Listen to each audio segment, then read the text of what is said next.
Bienvenue dans ce nouvel épisode du podcast Etc. Un peu avant cette nouvelle année 2025, j'ai reçu Léolio. Cet épisode est le plus long jamais enregistré, 2h22 au compteur. J'ai coupé quelques blancs et les pauses, mais sinon je vous laisse toutes nos digressions et nos rires. J'espère que vous apprécierez cet épisode autant que j'ai aimé l'enregistrer et le monter. Juste après l'enregistrement, notre chère Lexi, du compte Aggressively Trans, a mentionné mon compte en story. J'ai été très surprise et très honorée. Du coup, si c'est le premier épisode d'Etc. Que vous écoutez, alors déjà, bienvenue. Ici, c'est une safe place queer.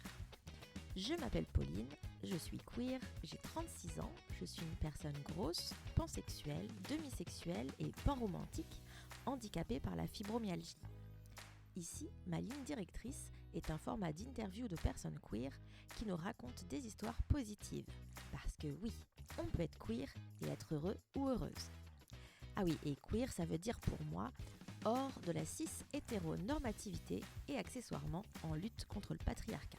Je nous souhaite un très bon épisode d'Etc. J'espère que vous passerez un bon moment en notre compagnie.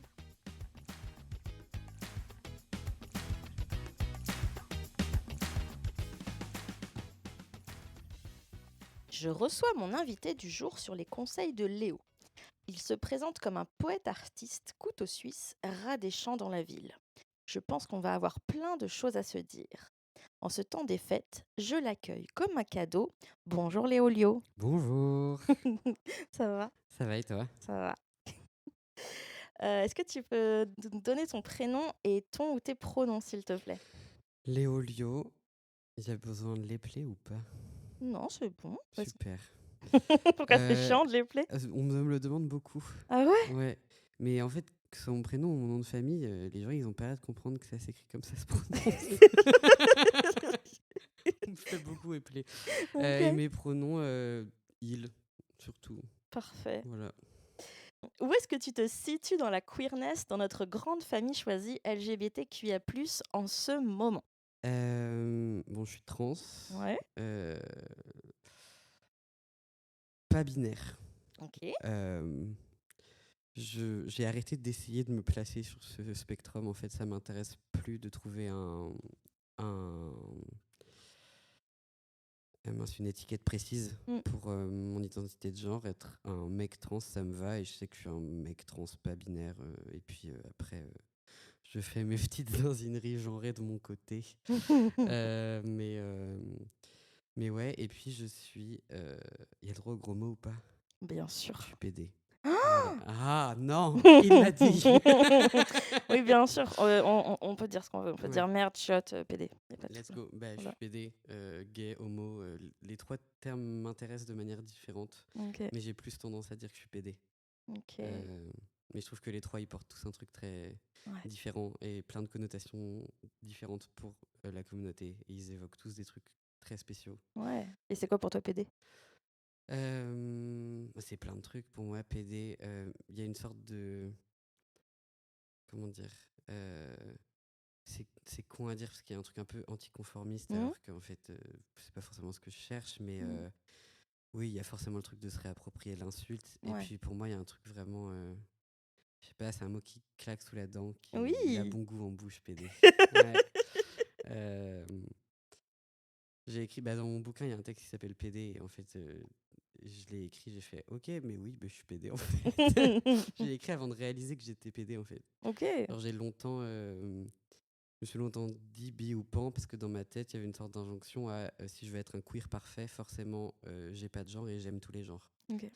Et à un moment, je datais une meuf et j'ai dû lui envoyer le douloureux message de je crois que je suis homosexuel en Hmm. fait. Et je crois que c'est pas grave, mais je suis vraiment homosexuel quoi. C'est pas toi, c'est moi. C'était vraiment. Et puis elle m'a dit, Hmm. tu sais quoi, je suis un peu lesbienne. Donc let's go. Parfait. C'est très bien tombé. Mais oui, oui, il y a un peu ce truc. Mais en fait, j'adore et je déteste être PD parce que je trouve ça très beau et immense d'aimer les hommes en tant qu'homme et je Hmm. trouve en même temps que c'est une épreuve extrêmement solitaire Hmm. d'être un homme qui aime les hommes. J'ai l'impression qu'on a beau l'avoir décliné dans l'art et dans la culture sous toutes les formes, ça Hmm. reste un truc qui est incroyablement douloureux quand il arrive, peu importe comment ta famille ou tes amis se positionnent dessus derrière. Des fois, tu es juste seul face au fait que être PD, c'est ça. Et tu fais ah, Mm. d'accord, bon, bah, on va voir ce que ça donne, quoi. Ouais. Et en même temps, c'est beau. Enfin, j'adore voir d'autres PD et du coup, voir des hommes s'aimer, c'est un truc qui me pète le cerveau à chaque fois, quoi. Mm. Mais j'y repensais hier dans la voiture avec ma sœur. Ouais. On écoutait Take Me to Church de Oui. Hozier. Et en fait, je me suis rappelé être une gamine de 10-12 ans et de le voir sur Top Clip en rentrant de Mm. l'école ou du collège et de ressentir une profonde tristesse et terreur en moi devant le clip. Ouais. Euh, Parce qu'en fait, je savais pas que j'étais un garçon PD à ce moment-là, mais en Mm. fait, j'ai vraiment ressenti, je pense, tout ce truc de la beauté et de la terreur et de la solitude de ce que c'est que d'être un homme qui aime les hommes Mm. et de tout ce qu'il y a avec et contre nous. Et j'ai vu ce clip et vraiment, je pense que ça a été le premier grain de sable de ma découverte du fait qu'en plus d'être un homme, j'étais un homme homosexuel en fait. Ouais. Et je serais marqué à vie par ce truc de... En fait, être PD, c'est pas juste aimer les garçons, c'est une sorte Mm. de constellation de références culturelles et de faits divers et de terreur derrière. Mm. Et c'est un truc que je m'explique toujours pas, mais que j'essaye du coup. Mm. Ouais. On n'est pas dans la cour positivité là, Non, mais, je t'avais mais dit. non, mais c'est quand même super intéressant en fait de. C'est aussi intéressant d'aller là en fait, parce que je crois bien que j'ai pas reçu beaucoup de mecs gays. Ok. De toute façon, dans les épisodes, peu importe, tu vois. Enfin, c'est hyper intéressant. C'est hyper intéressant. Est-ce Oui, que ça puis joue aussi le fait que tu habites en ruralité? je pense que ça a joué parce que du coup, que je sois trans ou gay, habiter en campagne, c'est quand même des vécus particuliers, surtout Mm. que, alors c'est un peu moins le cas, mais quand même dans la plupart des représentations et des références, en fait, ça se passe en ville, ça se passe dans Mm. les dédales de la ville, dans les boîtes de la ville, dans les rues de la ville, dans Ouais. les appartes et les toits de la ville. Mm. Et toi, t'es dans ton champ et t'as jamais vu des garçons s'aimer dans un champ. Enfin, je veux Mm. dire... T'as pas vu Brokeback Mountain? Je l'ai vu tard. Je l'ai vu trop Mm. tard. Mais oui, Et puis, peu importe l'identité, enfin, il y a quand même, de moins en moins, mais il y a quand même une grosse absence bien sûr. de représentation queer dans les campagnes, Mm. autre que dans la terreur de quelqu'un qui quitte la campagne avec le rejet pour aller en ville. Ouais, C'est souvent ça quand même. carrément. Et c'est pour ça que c'est très bien, je trouve, un podcast queer positif aussi, c'est qu'en fait, bah, il y a énormément de configurations où la représentation, c'est aller vers autre chose pour avoir du mieux. Et moi, Mm. en fait, j'aimerais bien que ma campagne, ce soit pas que on l'aime ou on la quitte. En fait. Ouais, c'est Enfin, clair. euh, mais oui, du coup, ça joue un rôle spécial quand même, la Mm. campagne. Après, moi, j'adore ma campagne, mais je pense que j'ai dû réconcilier la partie de moi homosexuelle et la partie de moi campagnarde, Mm. parce que c'est pas évident. Puis après, je sais pas si c'est propre à la campagne, mais t'es au collège, les insultes, c'est quand même pédé, tu vois. Et c'est partout, Et c'est partout. malheureusement, en fait. Et je pense que, en fait, c'est tellement une chose à ne pas être dans l'imaginaire collectif, Mm. un homme homosexuel, Ouais, qu'en fait, j'ai eu moins de mal avec le fait d'être trans qu'avec le fait d'être gay. ouais. En fait, alors j'ai rencontré de la transphobie, mais en fait, l'homophobie a été beaucoup plus ancrée chez moi que Mm. la transphobie, en fait. Mm. Et je pense que la campagne y a joué un petit Mm. peu. Pas ma famille, puisque ma famille a été excellente à propos de tout ça. Euh, on a eu des, comment dire, des ralentisseurs sur la voie. Des ralentisseurs sur la voie, j'adore. Mais sur des questions d'homosexualité, de bisexualité, la question s'est jamais posée, en fait. Mm. Donc, eux n'ont pas eu de rôle à jouer là-dedans. Mais je pense que, voilà, ça reste la ruralité. Donc, la Mm. ruralité... Du coup, on n'est pas que queer. Comment tu te définirais en tant que personne? J'aime Qui beaucoup cette es-tu? question. Je Mm. l'ai vu passer, je me suis dit, ah, super, il va falloir Mm. répondre quelque chose, mais super. Euh, je vais dire les trucs qui me viennent en tête. Je suis étudiant actuellement en art et je suis aussi artiste parce que j'ai pas attendu de retourner à l'école pour commencer. Du coup, je suis auteur quand même, Ouais. principalement. Euh, L'IA a inventé tes poèmes. mais elle est trop mignonne, c'est fou. Vraiment, et je me suis fait encenser, je me suis fait backup par toute la team, Mm. Léo, Lia et tout. Je m'y attendais pas, ils sont trop Ouais. mimes. Ils sont vraiment super. Mm. Je suis Ouais, pressée de les revoir. ils sont incroyables. Euh, mais ouais, je suis auteur, poète, je dirais, parce que mon premier livre, il est sorti en juin et sous une forme qui a été, euh, qui a été appelée nouvelle forme littéraire. Ok. En fait, dans le sens où moi, je suis inspiré notamment par la poésie, mais je fais pas de rime. Ok. J'écris en prose. Euh, et en même temps, c'est du recueil de textes, mais c'est des textes trop courts et pas assez liés entre eux pour tomber sous le coup du roman. Ok. Donc en fait, ouais, c'est de la nouvelle forme littéraire. Du coup, ouais, c'est un peu chimère. Donc j'alterne entre auteur, écrivain, poète. Je dis ce qui me vient, quoi. Mm. Nouvelle forme littéraire, je note. Et j'ai cherché sur internet nouvelle forme littéraire et j'ai rien trouvé, alors que c'est une libraire qui m'a donné ce terme-là, Ok. qui m'a dit c'est de la nouvelle forme littéraire. Et quand j'ai recherché, il n'y a pas grand-chose qui est venu en fait. Peut-être que c'est leur catégorie de libraire. Ouais, peut-être ça se démocratise petit à petit ou un Mm. truc du genre. J'ai aussi dans ma liste à interviewer une libraire. Ok. Du coup, peut-être que je poserai la question à ce Ah mais moment-là. carrément, ce serait trop intéressant. Ouais. Ouais. Quoi d'autre, quoi d'autre Je suis, alors je suis pas diplômé ni je travaille pas là-dedans, mais moi j'aime beaucoup. J'ai fait beaucoup de bâtiments, Mhm. enfin avec mon papa. Ok. Euh, C'est quoi les travaux que tu as préféré faire? on a fait tout, mais on a notamment travaillé le bois parce que mon père Oh. il est dans la charpente et le bardage. Ok. Et du coup, moi, travailler le bois, j'adore ça. J'ai eu l'occasion après, du coup, pas avec lui, mais de faire de la menuiserie et du design d'intérieur et de l'ébénisterie. Oh, trop bien. Le kiff que c'était. Mm. Ouais, donc j'aime beaucoup travailler le bois. Euh, ouais, quoi d'autre? C'est déjà pas mal. Ouais, il y a plein de trucs. J'aime le funk, la musique, mais en même temps, j'aime toutes Ouais. les musiques, donc voilà, c'est les choses qui me viennent maintenant, quoi. Et ben du coup, on embraye sur que fais-tu dans la vie et comment occupes-tu tes journées?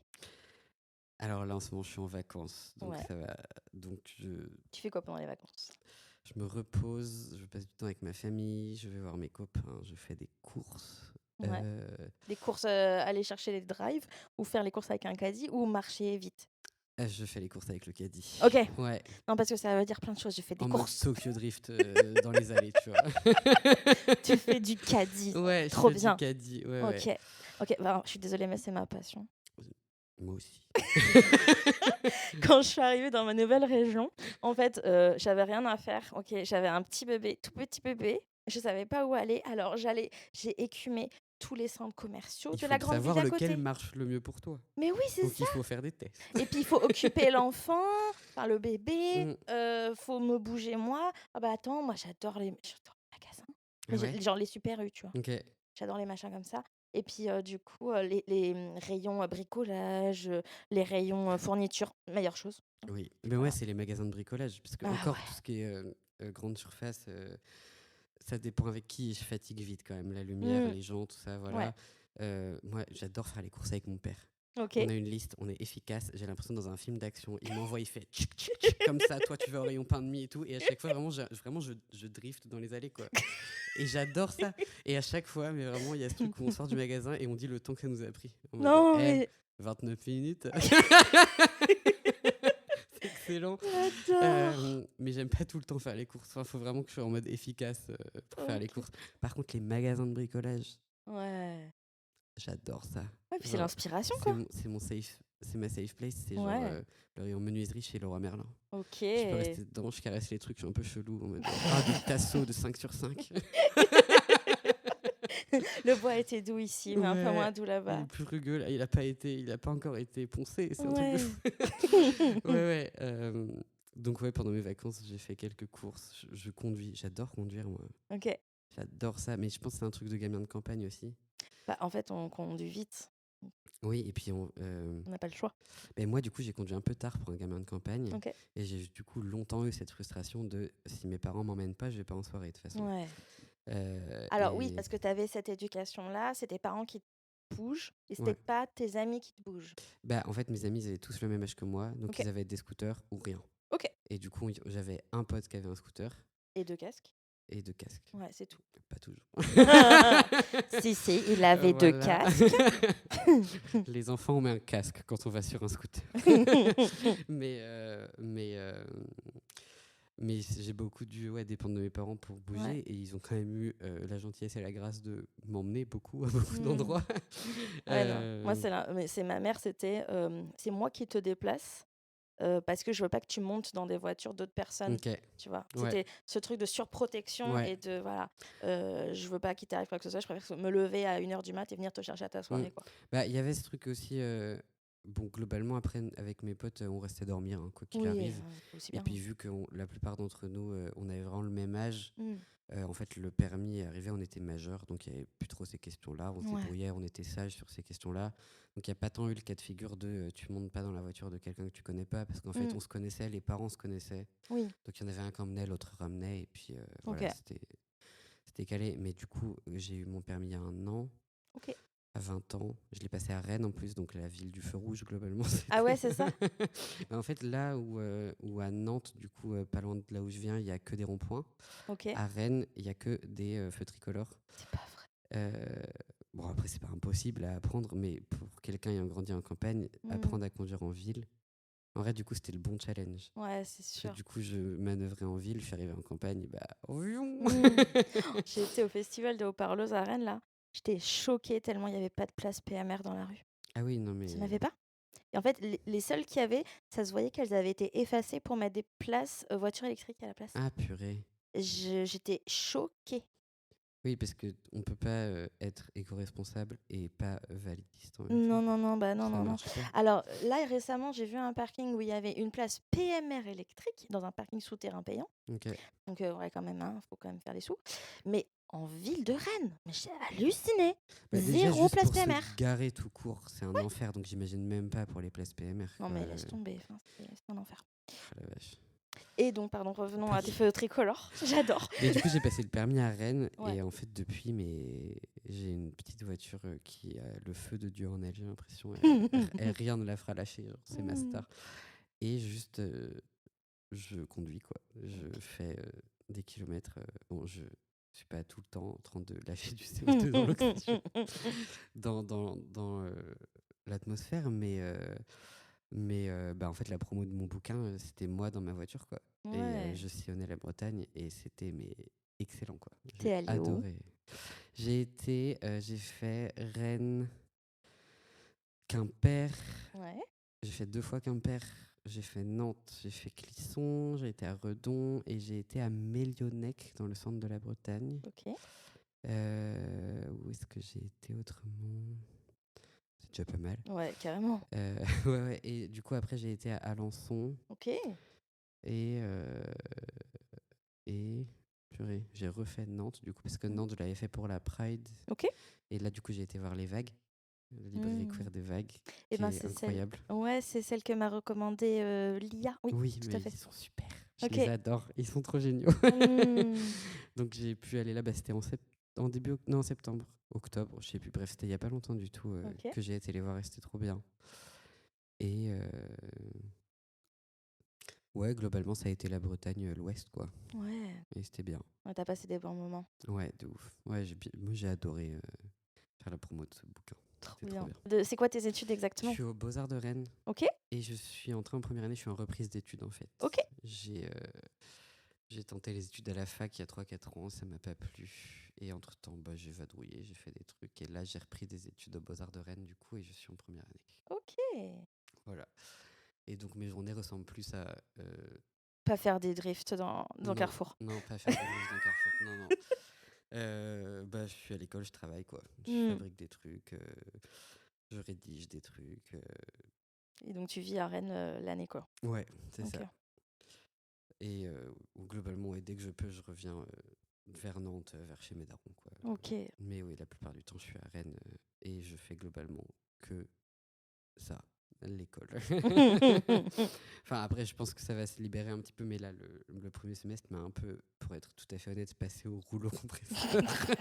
Bonjour, tu veux revenir dans les études? Tiens. Ouais, voilà.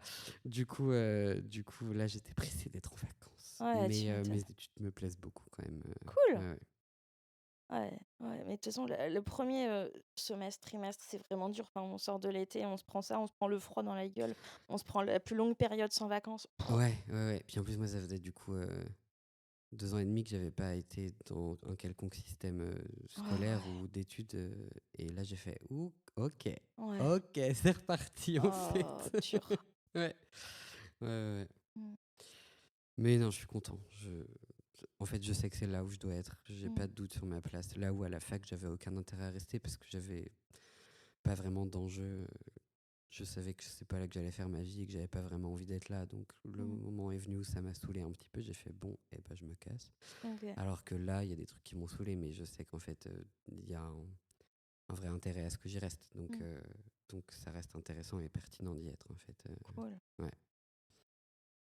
Euh, Ma question suivante, c'est quelles sont tes passions et comment te ressources-tu?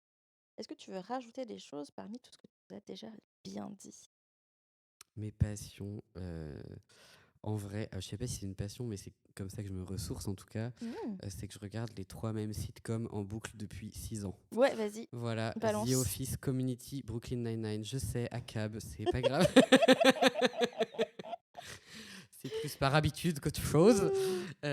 Mais en fait, j'ai ce truc vraiment où c'est vraiment un truc de confort et d'habitude. Ouais, les Et séries doudou.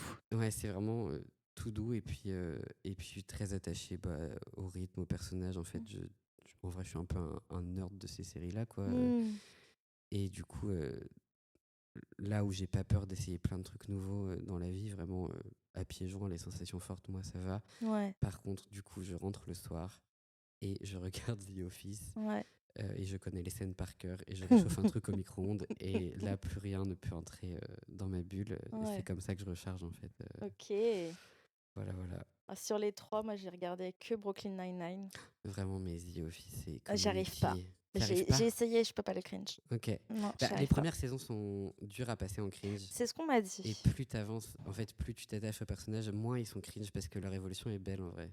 Mm. Et Mais même moi, je Brooklyn chiale à la Nine-Nine, fin. il est cringe aussi, hein. Ah oui, bah, Enfin, c'est le principe d'une sitcom en vrai. ouais, ouais, C'est ouais. qu'en fait, tu sois cringé pour, parce que, pour que tu puisses après être content de l'évolution des personnages, en C'est fait. ça. Mais Peralta, putain, j'en peux plus, quoi. Alors, la scène culte qu'on a tout le temps avec Lisa, c'est quand il a, tu sais, les 5 personnes Oui, dans le bah banc oui. des accusés et Oui, qui oui, I want ils it my chantaient way. I want it my way. Oh là là. Commence à chanter. Ouais. Mais ouais. Non, moi, en vrai, j'ai pas de mal à me distancier un peu de ce qui pourrait être considéré comme cringe aussi, à me dire que c'est d'une. Bah, ça a une décennie de maintenant que ça a été fait quand même. Ouais, facile, ouais. Facile. Enfin, pas Brooklyn Nine-Nine, mais The Office et Oui, Community en tout cas. oui. Et qu'en fait, enfin, là où il y a beaucoup de gens autour de moi qui ont réagi en mode ça c'est cringe, ça c'est pas politiquement correct, j'étais là, Mm, regardez, laissez le truc se développer, en ouais, fait, tout va bien. ouais. Et la plupart du temps, quand on pointe du doigt un truc qui est pas bien, c'est qu'en fait, il va être utilisé pour montrer que c'est pas bien et qu'il Oui. faut lui laisser le temps de se développer parce que les Mm. scénaristes, bon, il y en a qui font pas bien leur taf, mais généralement, ils sont pas débiles quand même. Mhm. C'est sûr. Euh, mais ouais, du coup, Community, il m'a fallu du temps en fait. Mes 2 meilleures potes l'ont regardé très tôt. Enfin, on devait être au collège ou au lycée quand elles l'ont regardé. Ok. Et moi, j'étais pas emballé. Et en fait, à un moment, j'ai eu ce truc, besoin d'une sitcom stable, d'un truc à regarder. Et en fait, je suis tombé mais in love du truc quoi. Genre, Bon, je vais essayer c'est Community trop, alors. c'est trop méta, c'est trop la sitcom des sitcoms en fait. Enfin, Ok. genre, c'est extrêmement bien fait en fait. Ce truc de faire référence à tout Ok. euh, et que du coup le show en lui-même devienne une référence de la référence en fait. Ok. C'est excellent, c'est trop bien. J'adore. Trop bien.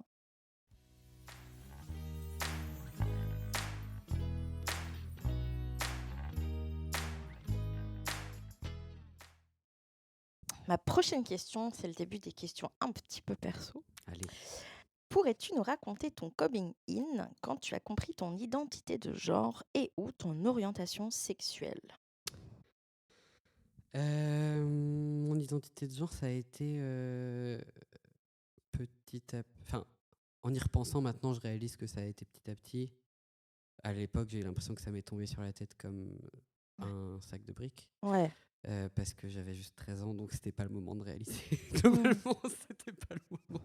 En même temps, c'est Le, jamais le moment. le côté trans, du coup? Oui, Ok. en même temps, quand t'es trans, c'est jamais le moment. Non. Mm. Mais à 13 ans, c'était un peu hardcore. Je crois que c'était un peu, comment dire, c'était un peu classique. C'était un peu ce truc de, en fait, là, manifestement, il y a une puberté qui est en train de se passer et ça ne Mm. me va pas. Ouais. Euh, et globalement, en fait, c'est arrivé à un moment où j'ai fait une grosse dépression quand j'avais de mes 13 à 14 ans, en fait. Ok. Et je pense pas que c'était à la source, mais ça a commencé à faire partie du truc quand même après quand j'ai réalisé. Et puis ça s'est notamment passé par Internet, en fait. Parce que, euh, parce que du coup, bah, avant d'en parler à qui que ce soit, j'ai demandé à Internet le classique je suis une fille, mais je me sens comme un garçon. Qu'est-ce qui Mm. se passe dans Mm. Google? Et il y avait des réponses. Euh, et donc, ça a d'abord été surtout me débattre avec tout ça, avec tous les termes qui m'étaient jetés, où est-ce que je me plaçais dedans. Et puis, en fait, quand t'es un gamin, c'est pas facile, en fait. Ah, c'est clair. Et enfin, voilà, moi, je sais pas quand j'ai un gamin, si je lui donnerais accès à Internet.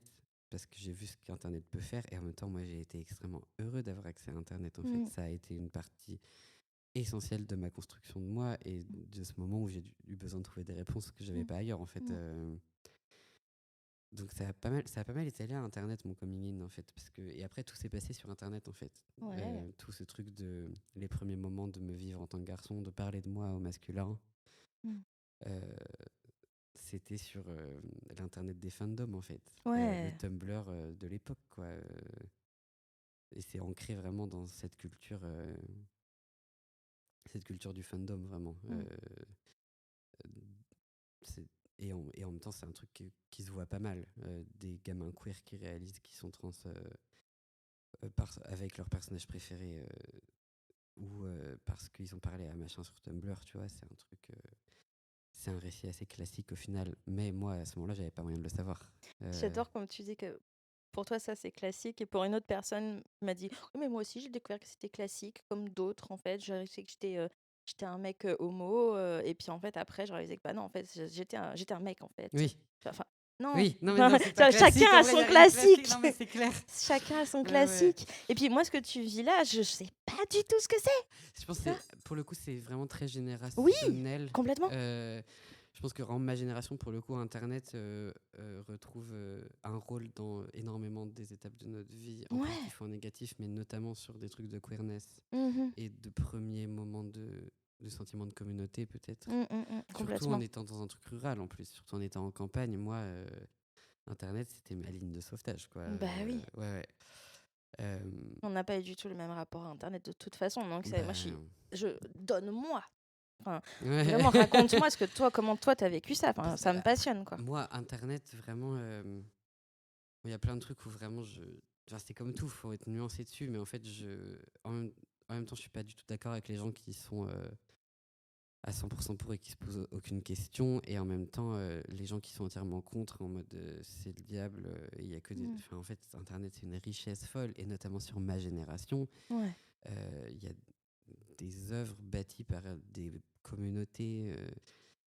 Des trucs de recherche, de création. Internet, c'est un terrain de jeu incroyable, Mm. autant artistiquement que. Enfin, ça fait des mois et des mois que je cherche à mettre des mots là-dessus. Et du coup, je pense qu'un jour, je vais pondre, je sais pas, sur Insta ou en papier, un truc sur Internet pour ma Ouais. génération et tout euh, le dédale, en fait, que c'est Mm. et à quel point c'est intéressant de se renseigner dessus, en fait, et de connaître ce que Internet c'est pour les gens et ce que ça peut apporter de bien et de mal, en fait. Ouais, je pense qu'il y a vraiment besoin de ça. Je te soutiens Bah, vraiment dans ce projet-là. de Ouais. nuances en fait sur les questions Complètement. d'internet en fait. Et là, il y a certains trucs qu'il faut pas nuancer, mais la totalité il faut la Mm. nuancer en fait. Mm. C'est clair. Ouais. Mais autant on parle beaucoup, enfin j'entends beaucoup parler d'archivage de ce qu'on vit, Mm. tu vois, de Oui, les créer, archives ouais, internet c'est insane. voilà, de créer des archives de ce qu'on vit aujourd'hui et de ce qu'ont pu vivre les autres personnes avant. Bah, le podcast en fait partie évidemment, mais là on n'a pas d'archives de ce que. Enfin, j'ai pas l'impression, en tout cas dans mes recherches à moi, j'ai pas l'impression d'avoir de recherche d'archives. J'ai pas l'impression d'avoir d'archives de ta génération sur ce qui a fait Internet pour ta génération. Des archives comme ça, il y en a de plus en plus qui sortent. Génial. Des artistes de ma génération qui se posent la question du numérique, de toutes les esthétiques qui sont nées Oui. avec le numérique, de toutes nos adolescences sur l'Internet, les débuts des plateformes. Je vois de plus en plus de trucs très intéressants qui pondent là-dessus. Génial, Donc, génial, génial. ne t'inquiète pas, normalement, Ça vient. ça vient. Super. Ouais. Super. Ouais, c'est sur plein de registres différents.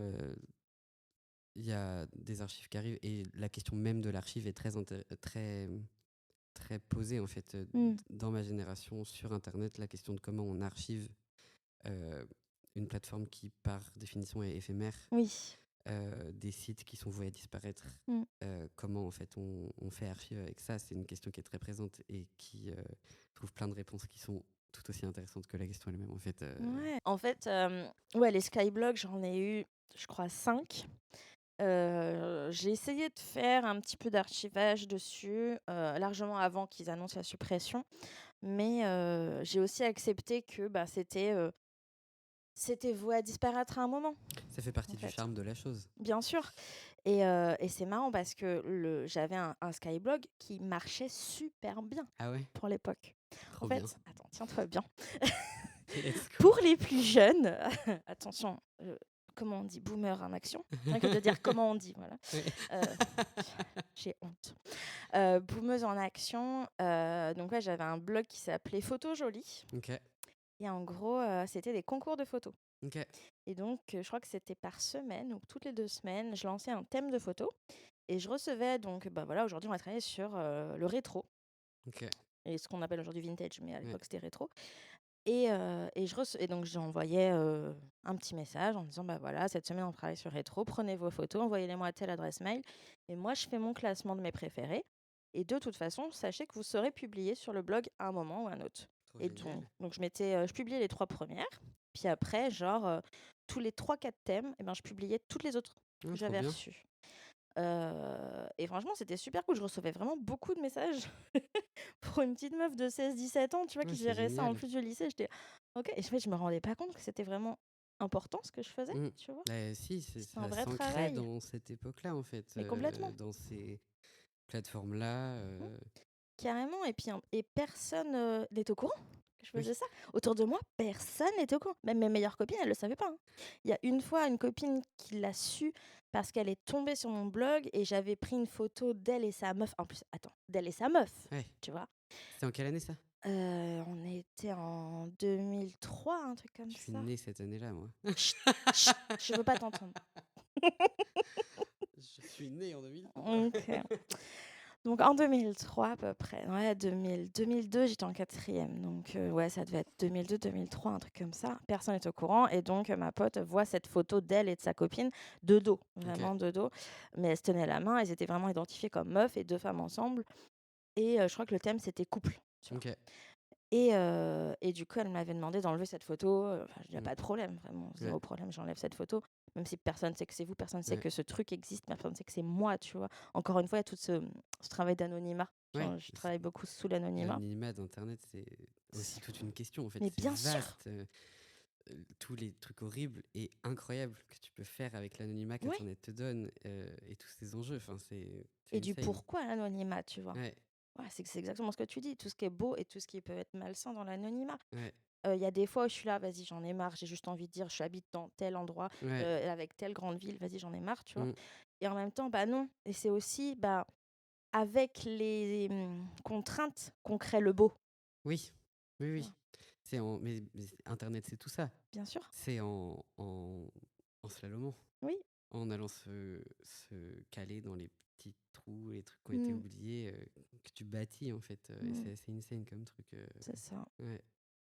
Et oui, et puis dans l'anonymat d'Internet, t'as autant des communes entières de stalkers d'extrême droite que des gens queer qui vivent leur amour ici et nulle part ailleurs. Et en fait, Mmh. c'est un truc, mais c'est des cartographies entières à étudier en fait de Mmh toutes les mh. plateformes, les mouvances. Enfin, c'est incroyable.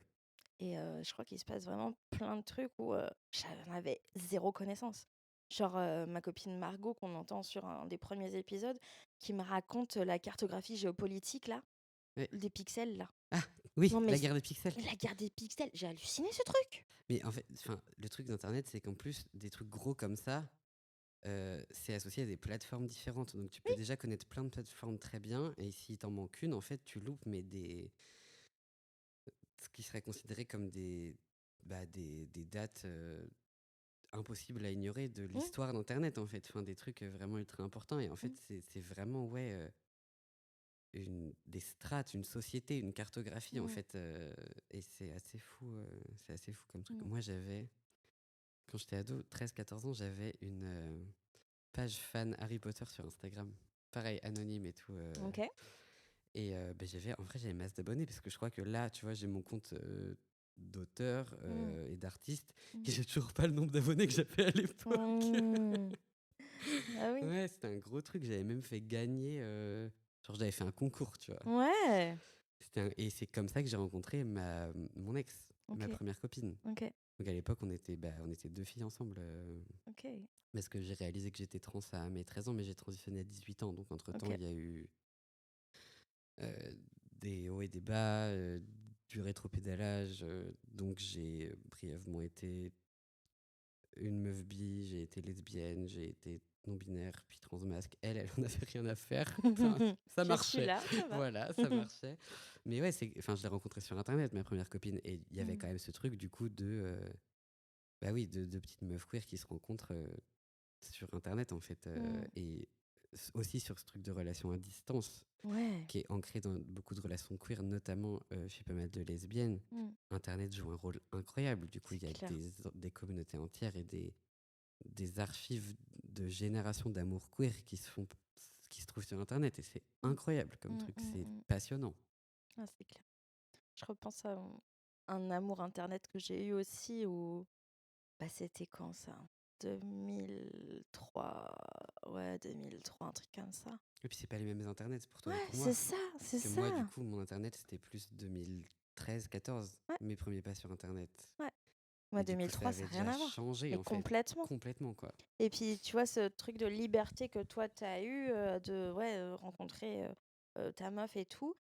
Moi, à l'époque, j'ai rencontré un gars euh, dans mon quotidien de meuf hétéro, bien, bien, bien caché dans 1 million de placards, je crois Mm. bien.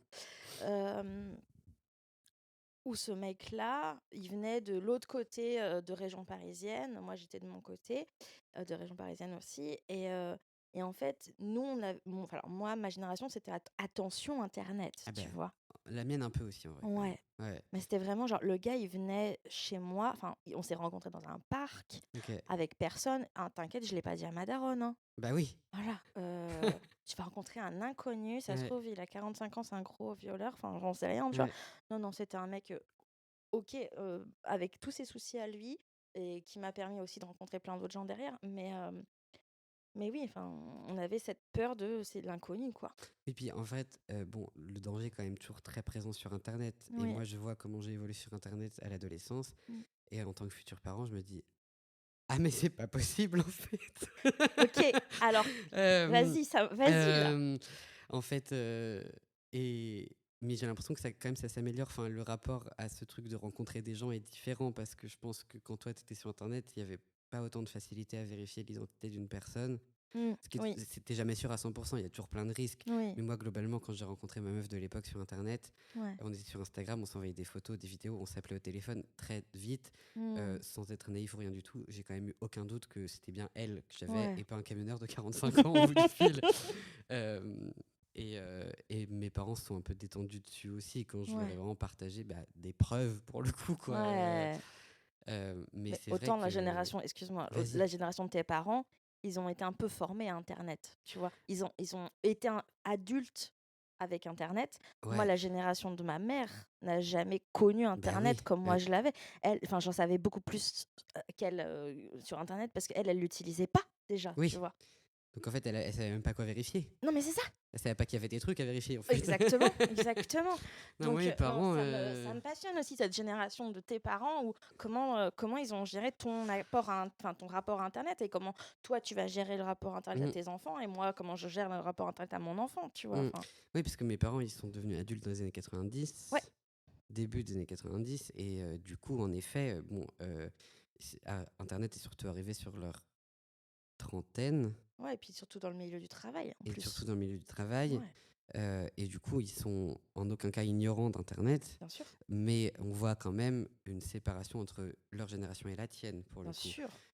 Là où l'arrivée de Skyblog, tout ça, eux, ça Mmh, reste une utilisation professionnelle. Alors, mmh, ma maman a un Instagram, il est super. mmh, Mais mmh. tu vois, elle s'y met maintenant à la cinquantaine. Ouais, Mais quand Internet est arrivé, c'était professionnel et c'était une énigme à décoder quand même, je ouais, pense. c'est clair. Euh, Enfin, en fait, plus Internet s'est compliqué, plus Internet s'est multiplié et est devenu ce que nous, on aime de Mmh. communauté, de dédale, plus eux, ça a dû rester un truc professionnel, je pense, en fait. Ouais. Mais c'est là aussi, du coup, que niveau sécurité et, euh, et gestion de ce que fait ton enfant, Mmh. le creux, il est quand même là, quoi. C'est clair.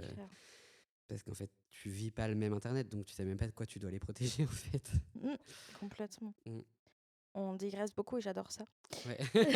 On aurait plein de trucs à se dire. C'est clair. Heu et pour le coup, il y a quelques jours là, je sais pas si j'ai choqué ou si j'ai interrogé. En tout cas, j'ai fait s'interroger les personnes, mais mon enfant a un téléphone, Ok. tu vois?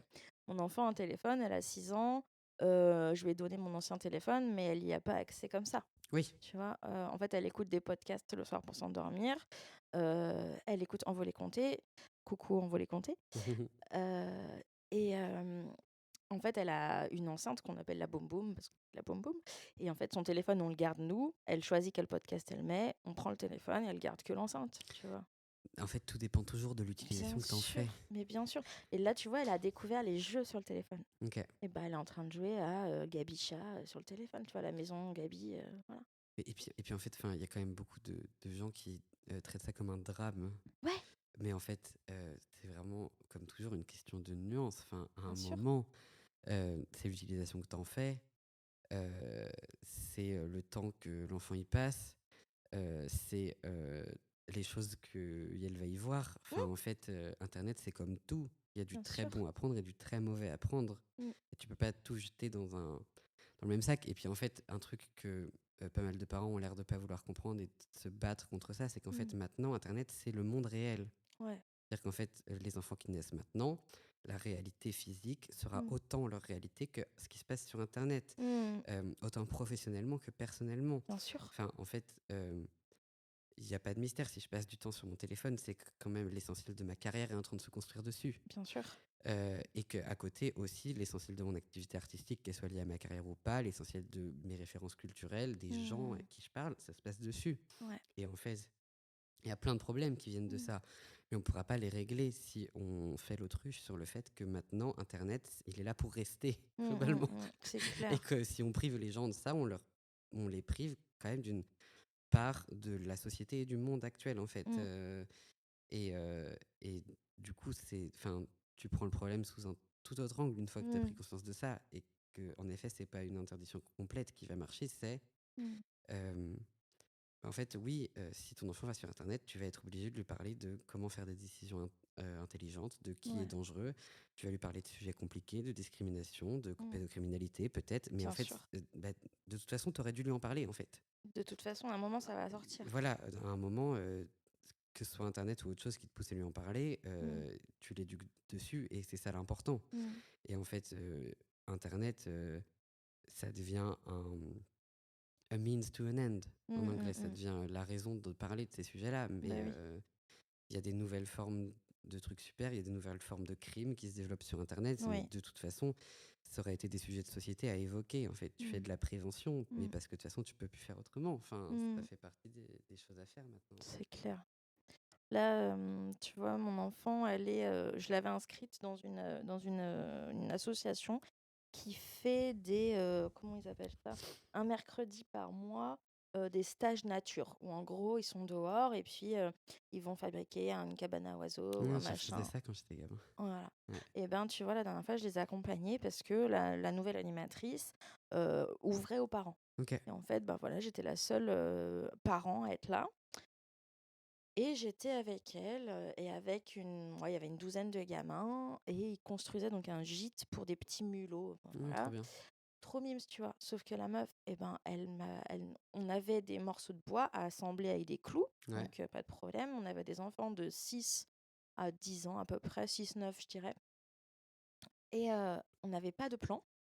On n'avait que des planches, et au final, qui n'étaient pas coupées aux bonnes mesures. Et c'était la seule adulte, des marteaux, des clous et des pinces pour enlever les clous. Donc, petit point à part, en fait, moi, je suis une ancienne animatrice et directrice de centre de loisirs. Ok. Donc, j'ai eu plein de carrières dans ma vie et ça en fait partie. Et donc là, on a donc une douzaine d'enfants, entre 6 et 9 ans, avec tout ce matériel-là, une seule personne encadrante. Et puis moi, je dis, bon, ok, moi, je vais rester dans mon coin. J'étais en fauteuil roulant, dans Ok. l'herbe, donc c'était galère. Ah, purée. La meuf a pas réussi à avoir la clé de la salle municipale, machin, bref. On est sur des conditions de merde, hein, clairement. Elle arrive avec ses planches de merde qu'elle n'a pas traitées, qu'elle n'a pas vérifiées. Elle arrive sans plan et elle dit au gamin, bon, on va fabriquer ce gîte. Ok, très bien. Et elle avait des compétences en bois ou Apparemment, ça fait 15 ans qu'elle fait ça. Bah, je suis très contente pour toi. Je lui dis, mais en fait, à un moment dans l'atelier, donc on avance. Moi, bah, je me plante du sens de mettre les planches, évidemment, Oui, parce que j'ai pas de plan, tu vois. ouais. Enfin, voilà. Donc je me trompe. Puis elle défait tout. On recommence. Au final, je me suis trompée 3 fois. J'ai Et tout elle n'a pas essayé. expliqué à un moment devant tout le monde la procédure Non, à suivre? non. Elle l'expliquait dans sa tête. Donc elle dit, bah, tu prends cette planche et tu la mets dans ce sens-là. Merci. Mais en fait, l'autre, elle n'a pas de numéro. Donc si tu te mets Faut pas devant montrer, moi, en fait, c'est compliqué. Ouais. Et puis même d'avoir un plan sur lequel me rappeler un Mm, moment, tu vois. Enfin, mm. comme moi, j'étais avec 3, 4 gamins, dont ma fille, donc ça va, tu vois. Mais en fait, les gamins, s'ils sont pas en train de faire une activité, ben, ils partaient dans tous les sens. Puis ils vont aller trouver un bâton, ils vont le jeter dans la rivière, et puis l'autre, il va courir, et puis l'autre, il va prendre une pince pour Oui, tu peux pas arracher un partir dans morceau tous de les bois. sens quand il y a une Enfin, caisse à outils en fait. c'est pas possible. C'est pas tu vois. Enfin, possible. autant, moi, des ateliers bois, j'en ai fait avec des machines, avec des scies. Ouais. J'en ai fait, hein, avec Mais des là, pour le petits, coup, avec des sécurité, matères. discipline, professionnalisme. Non, mais surtout, taux d'encadrement, Bah ouais. en fait. Outils. Moi, on était 2 adultes pour 6 matères, en fait. Tu vois, ça Oui. peut se faire avec des maternelles. Ouais. Mais c'est 2 adultes. Oui, bah oui. Tu vois, et pas un parent qui sait pas ce qu'elle fait normalement, tu vois, et une animatrice, quoi. Et tu peux pas compter sur la venue d'un parent au truc ouvert aux parents pour gérer tes 12 gamins Non, avec la caisse à outils à j'étais côté. pas là pour ça, tu vois, Bah non. à la base. Enfin bref, du coup, ça m'a grave saoulée. Et à la fin, donc j'ai pas passé un bon moment du tout, hein, évidemment. J'essayais aussi en même temps de faire la police avec les enfants. Super, je déteste ça, tu vois. Mm. Donc essayer de les reconnecter, genre aidez-moi s'il vous plaît, on va mettre ce clou à cet endroit, nanana.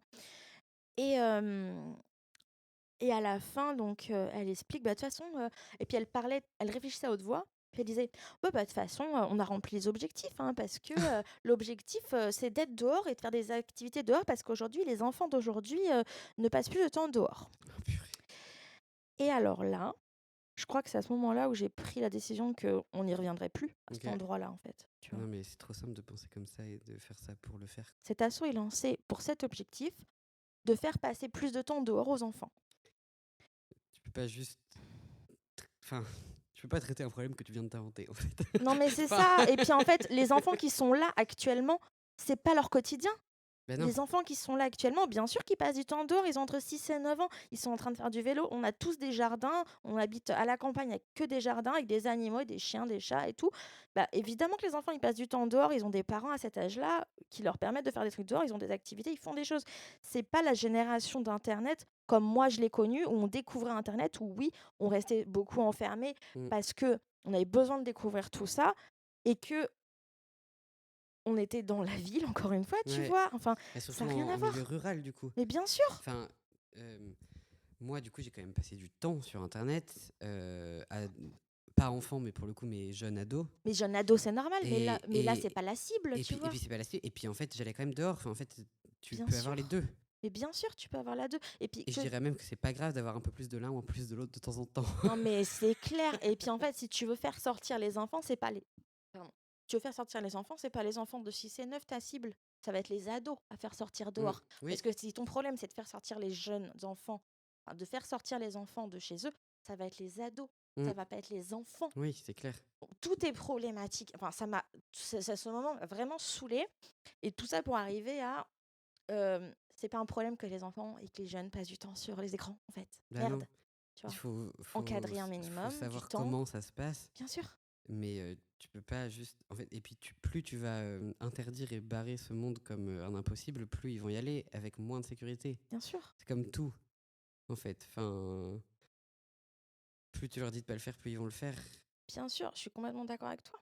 Et Puis oui, en effet, si tu te fais cette idée générale que de toute façon les enfants sortent plus et ils sont mmh, tous sur le téléphone des parents, ils font n'importe quoi et mmh, cette génération elle est nulle et elle est perdue mmh, et que du coup tu vas aller faire ta bonne action, ta bonté de la semaine ouais, en leur faisant mettre des clous dans du bois ouais, sans tant les aider que ça, mais qu'il faut quand même, ils sont sortis donc c'est bien. ouais, Bah en fait ça va 2 minutes. ouais, pour elle, sa journée, elle était validée parce qu'elle avait rempli son objectif de faire sortir les enfants dehors. Parce qu'en fait, je veux dire, Enfin, je suis pas encore parent, mais moi si j'inscris euh, un jour mon gamin à une activité et que je découvre qu'en fait c'est un prétexte pour le soi-disant faire sortir dehors et qu'en mmh fait ils font rien de constructif, mh, rien de sécurisé et mmh, rien de vraiment intéressant, bah je considérerais pas ça comme une réussite pour exactement. l'équilibre au quotidien de mon gamin en C'est fait. exactement ce qui s'est passé, tu vois? C'est pour ça que je veux plus qu'elle y retourne. En plus, enfin, vraiment, il y a pas eu séance de découverte, hein. C'était le jour J, il fallait payer l'année entière. Oh là là. Genre si mère, tu vois? Enfin, est-ce que t'aimes pas? Ils en avaient rien à foutre. Donc elle a fait une session sans nous la première. Elle a dit qu'elle aimait bien parce qu'il y avait une de ses copines d'école qui était avec elle, bah, tant mieux, tu vois? Mais Mm. après nous, on n'en sait pas plus. Voilà, super. Enfin, tout ça pour arriver à, je suis bien consciente aussi, des dangers de l'écran, tu vois? Enfin, les écrans le matin, avant d'aller à l'école, oui, c'est pas vraiment la meilleure des idées parce que ça monopolise tellement le cerveau que c'est difficile après de, voilà, faire des leçons quand on est en primaire, au Mm. collège, c'est pas la meilleure des idées.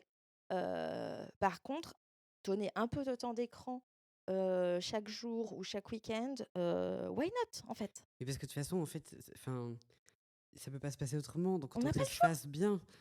Et puis, de ce que tu m'en dis, pour écouter des podcasts, ça reste une utilisation extrêmement saine et C'est intéressante de clair. l'écran, quoi. Mmh. Puis même si c'était pour jouer un peu aux jeux vidéo, je veux dire, en fait, en effet, il y a des cas extrêmes, des cas dramatiques d'addiction, jeunes, Mmh. tout ça. euh, mais globalement, des parents qui font attention. Moi, mes parents, ils ont fait attention aux écrans. Oui, bah, j'ai joué à Minecraft comme un dingue quand j'avais 11 Mmh. ans et je mettais pas mes lunettes et j'étais dans le noir. Et bah, ça va bien quand même, hein. Ça Enfin, va, voilà. c'est bon, ça va, Ça va, en fait. ça va, c'est cool.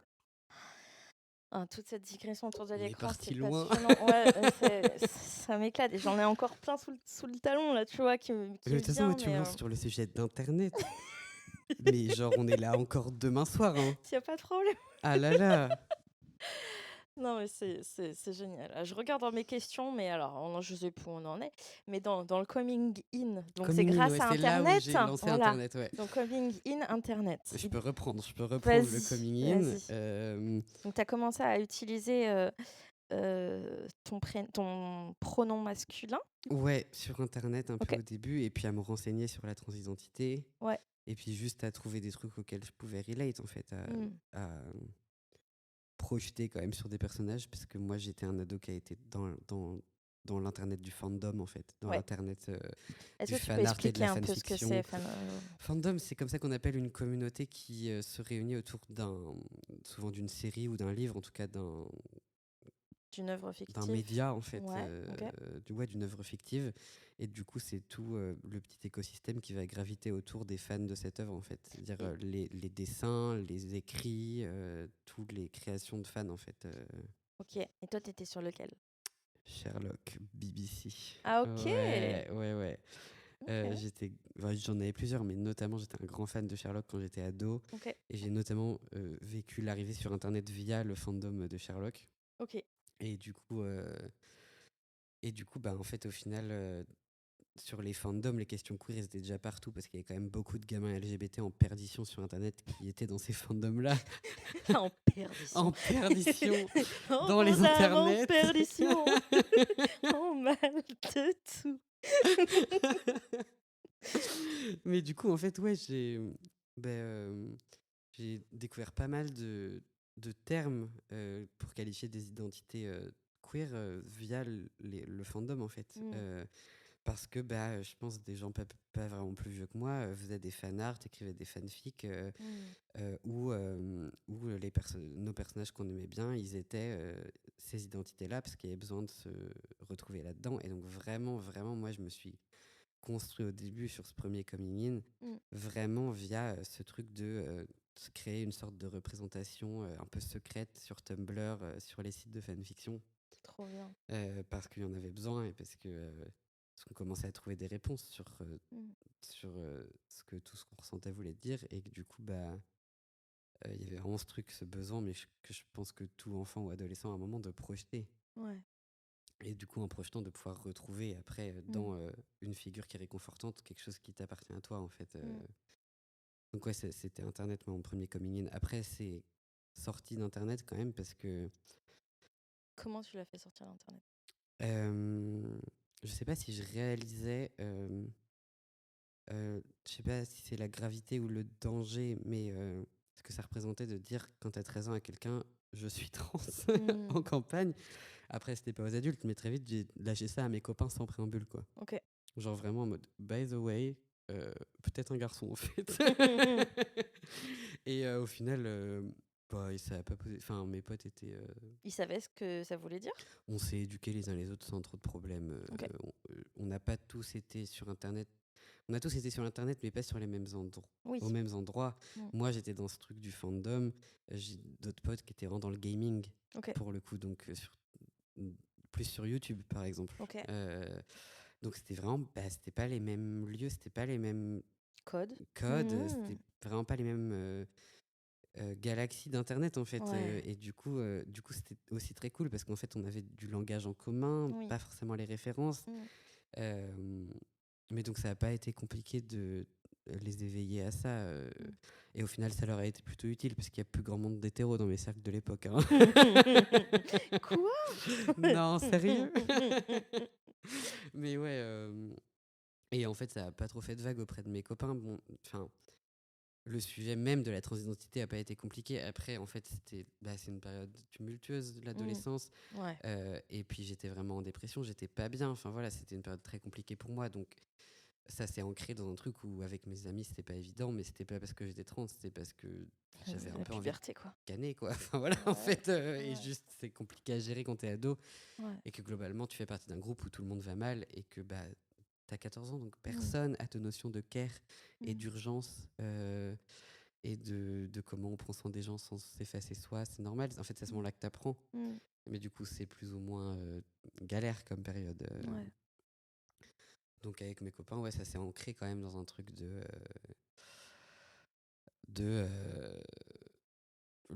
l'identité en elle-même. On s'en foutait, c'est passé très bien, mais c'est Mm. arrivé dans ce truc de bah là, on est un peu tous dans la merde. Donc, en fait, Mm. c'est un truc qui vient s'ajouter sur. Va falloir qu'on se tienne et qu'on survive un petit peu quelques années encore. Comment vous avez fait pour tenir et vous en sortir de ça? J'ai toujours pas la réponse, Ouais. et en même temps, je pense qu'on n'avait pas d'autre solution. Mm. Mais je pense qu'en fait, pour moi, c'était la fin du monde à l'époque, et en fait, c'était Mm. très normal, et je pense que c'est ce qui arrive à beaucoup, voire tous les adolescents. Mm. C'est le moment où tu réalises que ça va pas pour plein de raisons différentes, à plein de gens différents, et que va falloir quand même y aller, Ouais. et qu'en même temps, et en même temps, ce truc de va falloir quand même y aller, je l'ai réalisé tard. J'ai quand Mm. même passé des années dans une sorte d'état où bah, je suis encore là, donc j'ai pas C'est agi ça la dessus. question. Ouais, t'es encore là. Mais Mm. je suis encore là, donc j'ai pas agi dessus. Mais en fait, j'allais quand même pas devant non plus. Donc en fait, le Ouais. temps est passé et j'étais là. Et Mm. c'était l'essentiel. Ouais. Mais c'est. Un Enfin jour après voilà. l'autre, quoi. En fait, c'était pas une bataille, c'était une victoire par défaut, en fait. Ok. Enfin, Mm. il y a eu quelques années comme ça où je suis là parce que je suis pas parti, mais j'ai pas fait grand chose pour rester non plus, quoi. Ouais. Ce qui compte comme une victoire quand même à mes yeux, C'est mais c'est clair. pas la C'est grande clair. bataille victorieuse qu'on s'imagine en fait. Ouais. Juste des fois, tu fais acte de présence et c'est ce qui Mm. marche en Si fait. tu fais acte de présence dans la vie, ça marche. Ouais, non mais voilà.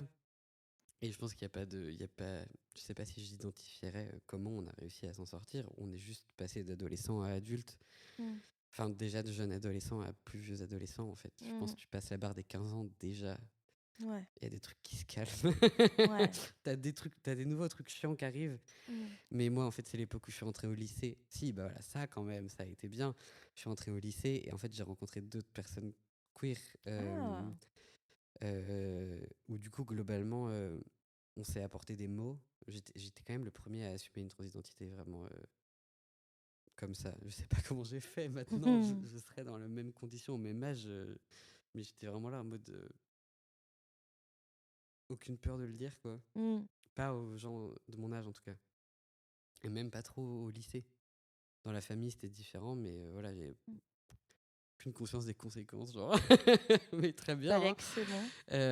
Mais du coup, ouais, en rentrant au lycée, je me suis fait une bande de potes que je vois toujours. J'étais avec eux hier soir, quoi. Enfin, voilà. Et qui étaient queer aussi, à différents degrés de réalisation et d'acceptation de la chose. Ouais. Mais ça a aidé. En fait, je suis passé de ado de 13-14 ans qui comprend pas ce qui lui arrive et qui a beau être entouré de gens, n'est pas sûr que les autres comprennent non plus ce qui lui arrive, à avoir cette conscience que ouais, ça allait mal, mais en attendant, t'es une petite bande de quirky kids artsy. Et enfin voilà, c'est devenu beaucoup plus commun comme expérience. On était une bande de potes, voilà, on a passé notre adolescence à fumer des joints et puis en fait ça s'est passé quoi. Enfin voilà, on s'est trouvé en fait. C'est ça. Tu as trouvé des gens qui te reconnaissent et qui te ressemblent. Et je pense que ouais, en fait, ça a été ma première approche de la communauté.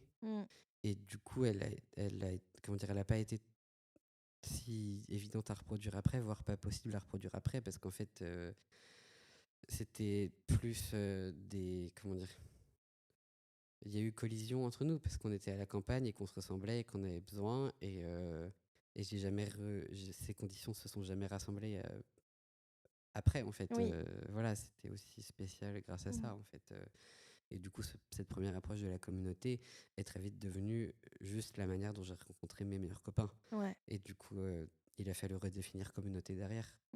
Parce que c'était plus communauté, c'était quotidien, meilleurs copains, voire famille. Mais c'était pas ce qu'on entend quand on dit communauté. Et du coup, enfin si, c'était une communauté, mais c'était pas du coup ma communauté queer. C'était ma communauté de ta vie, quoi. C'est ma vie, quoi, voilà. Ça. Mais du coup, c'est très vite devenu autre chose, en fait. Ouais. J'aime bien poser cette question. Est-ce que tu te faisais déjà appeler Léolio à ce moment-là ? J'ai eu tant de prénoms. Ok. Tant de prénoms. Oh là là, j'adore. Au tout début, je crois que ça, j'ai lâché l'info à personne. T'es pas obligé. Non, mais exclu, let's go, y a pas de problème. Je me suis... mon premier prénom de garçon que je me suis donné, donc c'était l'été entre ma 4e et ma 3e. Donc vraiment, j'étais tout jeune. Et j'ai trouvé le prénom. Donc c'est le prénom, les gens le connaissent, mais la raison, les gens ne connaissent pas. J'ai trouvé ce prénom dans une fanfiction. Ok. Je lisais que des fanfics à ce moment-là. Et du coup, je me suis fait appeler Victor. Ok. Voilà. Victor, ouais, pendant cet été-là et l'année d'après. Ok.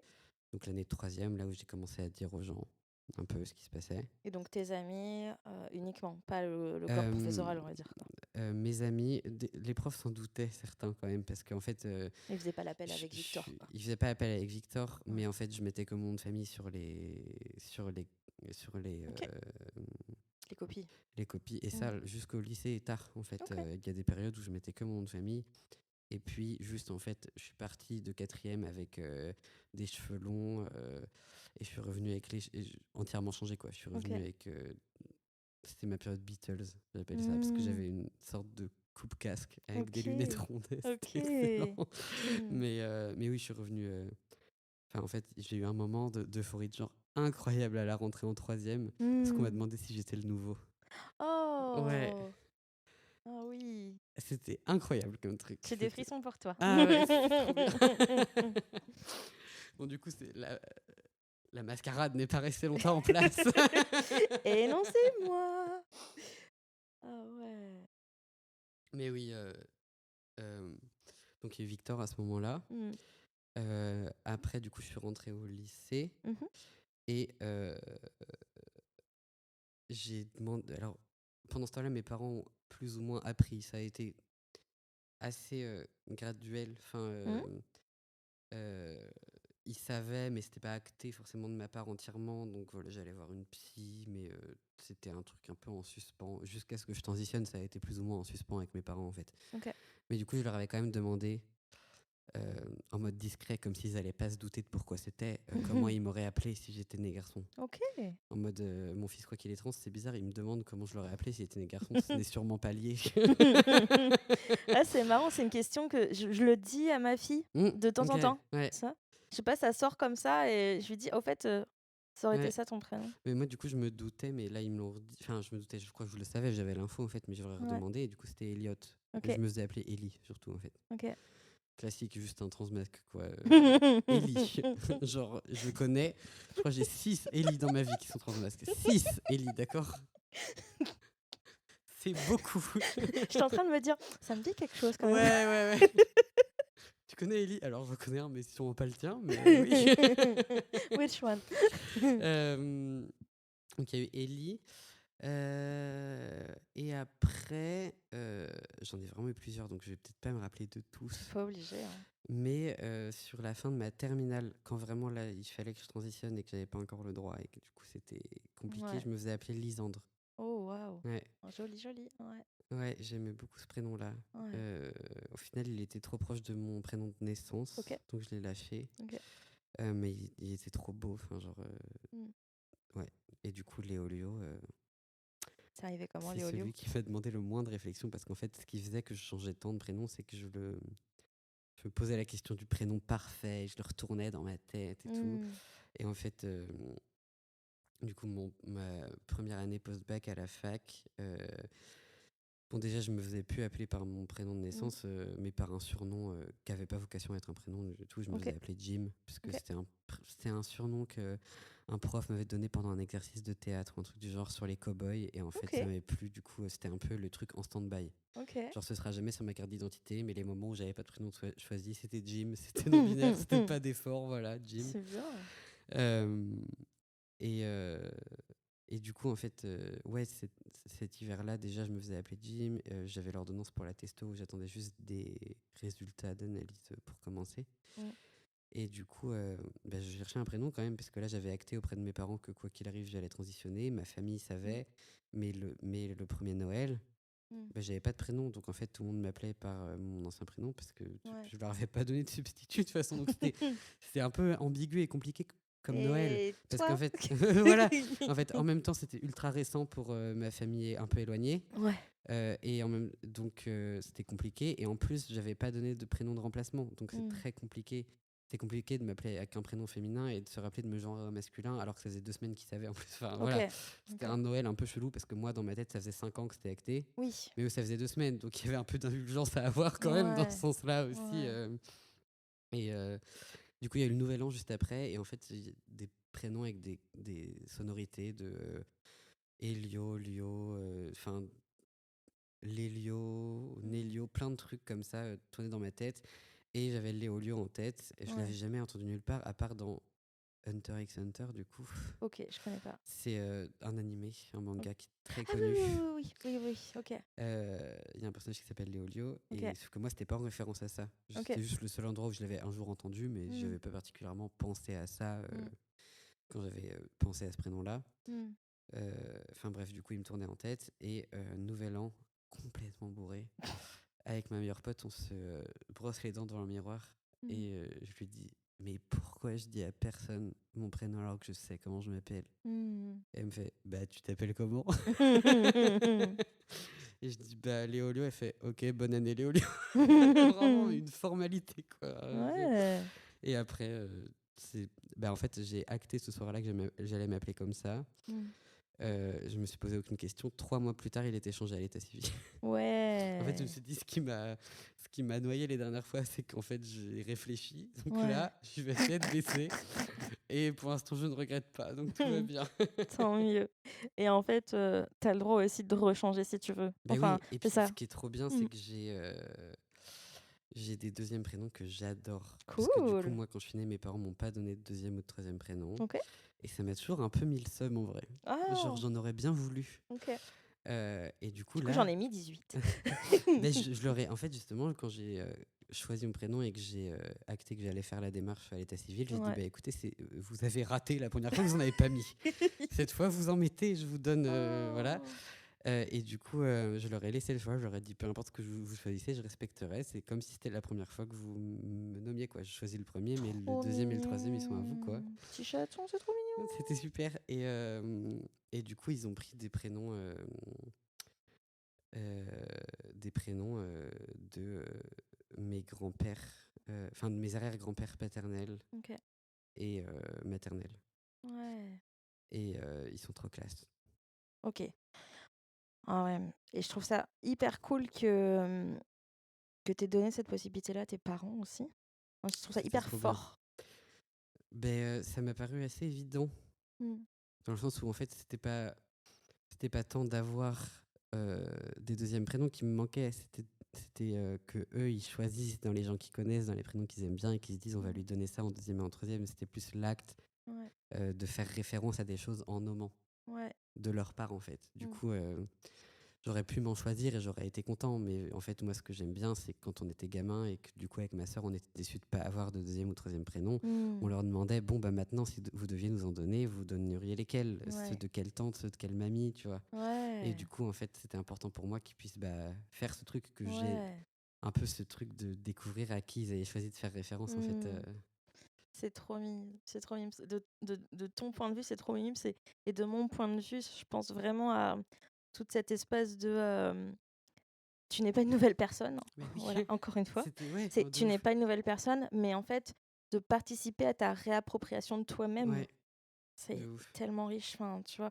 Et ça, c'est pas très queer positif, mais pour le coup, j'ai envie d'en parler. Et quand Lisa a fait sa transition, donc il y a un Ouais, an et demi, euh, on a reçu des messages très violents de notre famille de cœur de toujours, tu vois. ok. En fait, non, tu vas être une nouvelle personne. Si tu veux transitionner, c'est que tu vas être une nouvelle personne. Ben non, Tu mais changes de prénom. Donc, nous, on doit faire notre deuil de le dead name. deuil, le Et deuil. il faut qu'on se fasse à l'idée de cette nouvelle personne, de ce nouveau prénom. Donc, si tu veux transitionner, c'est que tu veux changer. Donc, laisse-nous le temps aussi. Et en fait, l'ultra violence que c'est Mm. de Mais oui. recevoir ça. Ouais, en fait, en fait, ça dépend forcément de la violence avec laquelle le message arrive. Ouais, Et je trouve que dans pas mal de cas, il y a un entre-deux à trouver dans le sens où c'est fou et violent de recevoir ça et il n'y a pas de deuil à faire. Les gens, il faut se réveiller, il n'y a pas de deuil à faire. non. On reste la même personne. Mm. Euh, mais après, j'ai quand même rencontré pas mal de gens qui n'avaient aucune indulgence et écoute pour, en effet, le changement que c'est à faire pour Oui, quelqu'un qui connaît oui. la personne. Et qu'en effet, des fois, il faut s'ajuster à des trucs. Ouais. Et qu'en fait, des fois, genre au niveau des parents, ils te disent, bah, en effet, oui, c'était peut-être une erreur, je le réalise maintenant, mais en fait, j'avais profité des trucs pour ma fille. Ouais. Et c'était peut-être une erreur de le faire à l'époque, mais c'est fait, donc il va falloir les changer, ces trucs, en fait. Mm, mm, mm, mm. Et du coup, bon, moi, j'ai détesté entendre le mot deuil, hein. Enfin, voilà, ça a Mm. été. C'était C'est horrible, c'est extrêmement dur. extrêmement violent parce Ouais, qu'en fait, ouais, ouais. toi, t'as l'impression de faire tout sauf mourir, en C'est fait. clair, c'est T'es dans clair. le total inverse de la mort, en fait. Et en même temps, Ouais, enfin, on va pas partir trop philosophiquement, mais c'est cet acte de naissance, cet acte de mort, ils sont très proches aussi. Donc mm, c'est du passage d'un état à un autre, et c'est mm, intéressant à voir artistiquement aussi ouais, dans toutes ces coutures. Mais ouais, non, tu reprends une bouffée de vie, en fait. ouais, carrément. Et, et c'est violent de se recevoir ce truc de deuil, de ouf. Et en fait, c'est hyper dur à accepter, c'est hyper dur de passer outre, tu vois. Et en fait, moi, je pense que alors, c'est pas ma personne, hein. Mm. Donc, encore une fois, c'est ma conjointe, ma femme, mon épouse, la moitié de ma vie, quoi. Mais en fait, c'est un truc que je pense pas à pardonner, en fait. Oui, non, mais de ouf. Tu vois? Oui, parce que. Oui, puis déjà, en fait, globalement, le pardon, c'est un truc tellement personnel, peu importe la situation. Ouais, Et en fait, tu peux pas te forcer à pardonner et tu peux pas forcer à pardonner. Donc, t'as même pas à te justifier de ça, c'est en clair, fait. c'est clair. Et puis moi, j'ai jamais été élevée à pardonner, tu vois. Je sais Ouais, pas ce que ok. c'est Ouais. pardonner, tu vois. Moi, La rancune jusqu'au bout, quoi. non, bah non, non, je sais pas ce que c'est le pardon, tu vois. Ouais. Alors, je peux pardonner des petites erreurs, des petites bricoles, tu vois, Mm, mais des gros trucs comme ça, je sais pas faire. Je n'ai pas été élevée pour. Après, c'est ok. parce que je travaille avec ma psy à côté, on est d'accord, hein. Ouais. Mais c'est passionnant, quoi. C'est Oui, passionnant de réfléchir à tout ça. puis je pense aussi ce truc de deuil de nouvelles personnes à nos yeux et tout. En Mm, fait, t'as un truc de, en fait, jusqu'à ce que ces gens réalisent mm. que je suis juste la même personne mais plus heureuse, en fait, ils vont pas me voir tel que je suis. Ouais, Et il y a un truc extrêmement frustrant de se dire, bon, ces gens, je les connais depuis perpète et ils m'ont vu ouais. dans mes pires et mes meilleurs moments. Et là, ça fait qu'ils ont perdu toute connexion avec ce que je suis, en fait. Mm. Et du coup, c'est des mises à jour trop bizarres à faire, en fait. Oui, je De vois se bien. dire que tant qu'ils vont pas lâcher cette idée de deuil, bah, ils vont être dans le faux à propos de toi, en fait. Ouais. Et bah, c'est rageant quand les gens que t'aimes, ils sont dans le faux à propos de toi. Mm. C'est alors qu'au contraire, t'es ultra vivant. Et en Oui. fait, t'es en face de moi et t'as un magnifique tatouage écrit vivant dans le cou. Est-ce que tu veux bien nous en parler? Euh, Moi, tous mes tatouages, je les fais sur des coups de tête. Pourquoi ça m'étonne pas? Ah. Je crois que ça fait 1 heure et demie qu'on discute, mais ça m'étonne pas. Il y a un peu un rapport à l'intense et au coup de tête chez moi quand même. Ok. Mais ouais, euh, mais c'est comme ce truc de prénom, je pense. Plus je me laisse le temps de réfléchir, moins j'acte les choses. Et en Mm. fait, pour l'instant, ça me dessert pas comme méthode. Donc je vais continuer comme ça. Mm. Mais je sais pas si j'arrive tant à l'expliquer que ça, ce tatouage. Ça m'est fait juste longtemps que apparu tu l'as? comme une évidence. Ça Ouais. fait. euh, je l'ai fait en janvier 2023, donc ça fait 2 ans que je l'ai. Ok. Et bah, du coup, entre l'idée Mm. et le tatou, il y a eu très peu de temps parce que Ok. j'ai eu l'idée du placement et après j'hésitais entre quelques mots, notamment la version anglaise, Ok. live ou française. Ouais. Et parce que moi, euh, parler de mes sentiments en français et de mes émotions en français, c'est une épreuve. Mm. J'ai assez tôt maîtrisé la langue anglaise. Mm. Et alors, ça a été une béquille, un truc incroyable. Et Mm. du coup, on a ce truc avec mon coloc que quand on a des discussions compliquées, en fait, on switch automatiquement en anglais. Oui, Parce que dire les mots dans notre langue maternelle, c'est dur. c'est dur, Mm. c'est les acter, quoi. Mm. Tu sais que sortir ce bouquin a été une épreuve. Mais parce qu'il Mm. fallait la sortir en français. En Bah fait, oui. le lectorat, il est français. Donc voilà, il fallait le Ouais. sortir en français. La question s'est pas posée. Mais en fait, Ouais. j'ai réalisé plus tard que beaucoup des trucs qui sont durs à dire, je l'ai dit en anglais. Et Mm. j'ai réalisé que je venais d'étaler mon truc en français. Mm. Ok. Mm. Mm. Donc j'ai décidé de le mettre en français, le vivant, dans mon Ouais. coup aussi. Mais il y avait un truc un peu, comment dire, un truc un peu symbolique, presque trop symbolique Ouais. du coup, du vivant à l'endroit de la corde, tu vois. Enfin, genre, Ouais. Ouais. enfin, le cou, c'est un endroit euh, fragile du corps humain quand Mm. même. Mm. C'est un endroit qui est, comment dire, qui se retrouve dans beaucoup de références bah, au suicide, à tout ça. Le Mm. cou, c'est un truc, comment on dit, pas susceptible. Sensible. Oui, enfin bref. Mm. Et il y avait un truc vraiment de pas survivant, mais juste vivant. Et puis Ouais. aussi parce que être vivant, c'est un truc qui, peut-être pas actuellement parce que ça vient par phase, mais qui habite mon écriture Mm. de comment tu sais que t'es vivant et comment ça se traduit Mm. et pourquoi t'es vivant et pourquoi c'est génial et pourquoi justement dans ce fait d'être vivant encapsule tous les hauts et les bas et le Mm. génial et le nul et du coup c'est un mot qui se retrouvait déjà dans tous mes textes en fait. Ouais. Parce qu'en fait il englobait tout, Mm. juste vivant. Mm. Euh, Et du coup, je me suis même à peine posé la question, quoi. J'ai Ouais. pensé à C'était une ça, j'ai évidence. pris le rendez-vous, j'ai fait, et c'est parti, take my money.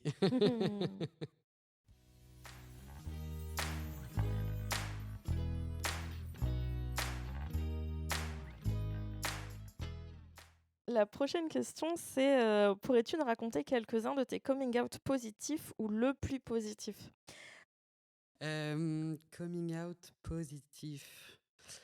Euh, Après, il y en a qui sont pas tant positifs que en fait, que la question s'est pas posée. Enfin, qu'il C'est y a aussi pas, bien. du coup, c'est aussi bien que ça ne soit Ouais, pas un sujet. En fait, c'est ça. voilà, j'ai eu plein de coming out.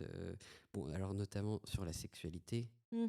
En fait, la question n'a jamais été posée. C'est-à-dire que sur le genre, ça a été un parcours long et compliqué parce que, en fait, mes parents savaient que les personnes transgenres existaient, mais en Mm. fait, ils ont quand même bien renseigné dessus depuis que j'ai transitionné et c'était pas une évidence, mais parce qu'en fait, enfin, il y a quand même beaucoup de générations jusqu'aux nôtres qui ont eu comme seule représentation euh, les blagues grasses ou carrément les meurtres de femmes trans dans les films. Ouais, Donc en fait, en effet, c'est pas rassurant quand ton gamin c'est est trans quand tu ne connais que ça de la c'est clair. transidentité La et que tu as représentation. que eu des représentations moqueuses ou Mm. tragiques en fait. Mm, mm, Mais du coup, par contre, la sexualité, il n'y avait aucun souci. mm.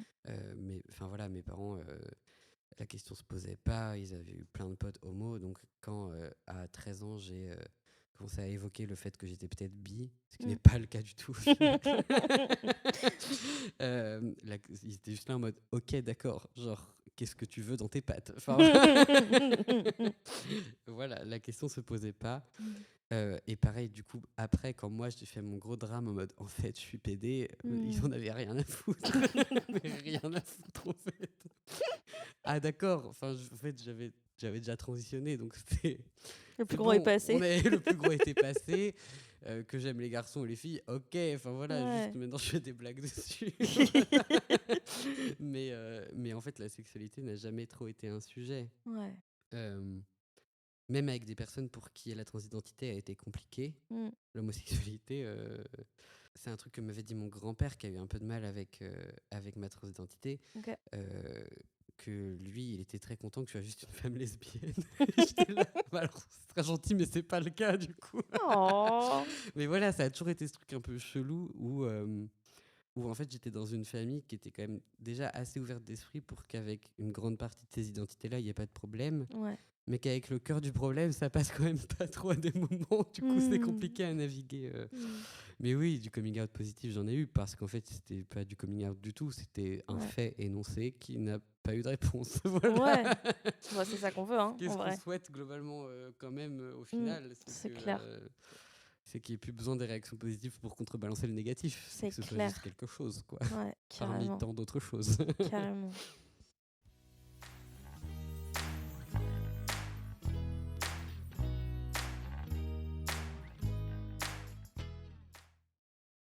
Pourrais-tu nous parler d'une relation amoureuse ou amicale positive et comment cette personne te rend heureux? Je pense que par exemple, celle-là, j'aurais dû la préparer. Euh, En fait, j'en ai plein et qui s'ancrent dans la queerness en plus. Alors, pas que, Ouais. mais en fait, j'ai toute une bande de potes que j'ai rencontrés justement parce que j'étais un tout jeune adulte queer en ville et que du coup, là, bah, ça s'est fait autour de ça, d'une forme de militantisme, tout ça. Mais j'ai aussi plein de potes, on s'est rencontrés avant d'être queer et on s'est Ouais. accompagnés dedans et ça, c'est. Enfin, voilà, de s'être vu grandir, c'est incroyable. Bah. Alors ça va peut-être pas être une, mais deux, mais parce Mais que tu peux en dire elles 4, vont en ça va. duo en fait. Ça me C'est va. mes deux meilleures copaines en fait qui sont en couple maintenant. Ok. Et alors il y en a une que je connais depuis qu'on a 3 ans Ok. et l'autre je l'ai rencontrée quand on avait 13-14 ans. Ok.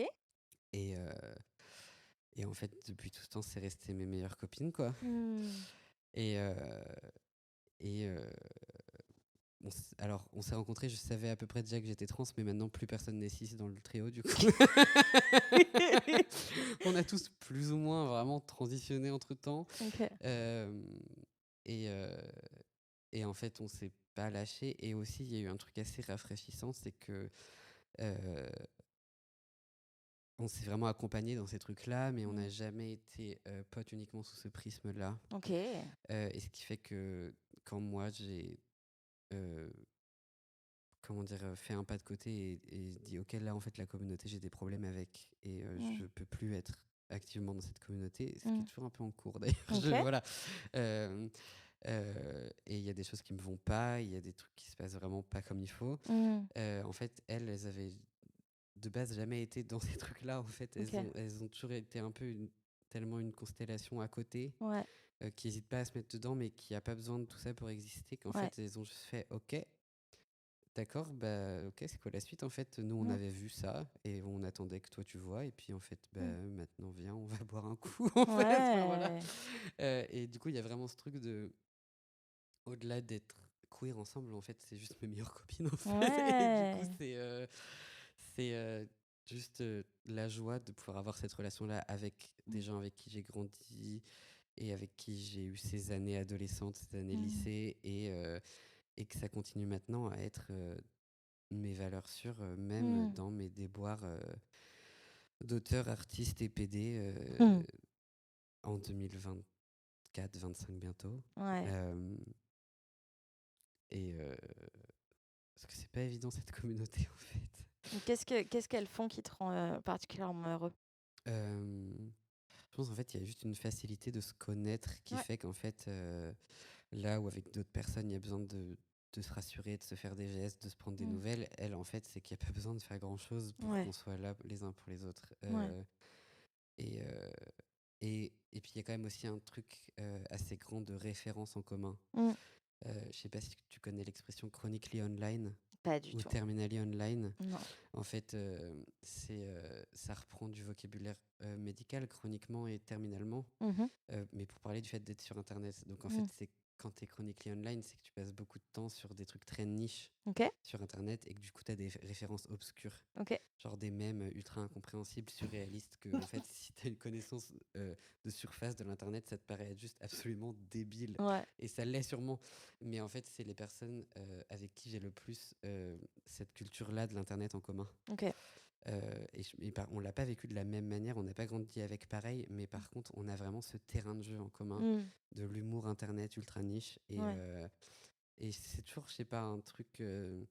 ça peut paraître con parce qu'en fait, c'est pas tant présent que ça comme gros enjeu dans mon quotidien, mais en fait, je Mm. pense que c'est un des trucs qui font que je suis là en mode, ok, mais en fait, personne ne me comprend comme elles me comprennent, en fait. Ouais. Euh, T'as les mêmes rêves, quoi. ouais, les mêmes Ouais. rêves. Mais non, mais Bah juste, oui. voilà, les mêmes rêves, les expériences en commun, parce que, Mm. je veux dire, j'adore... Enfin, il y a tant de gens que j'aime depuis que j'ai quitté cette campagne, mais les gens avec Mm. qui j'ai éprouvé cette campagne, il y a quand même un truc, quoi. Ouais. Voilà. Carrément. Euh, ouais.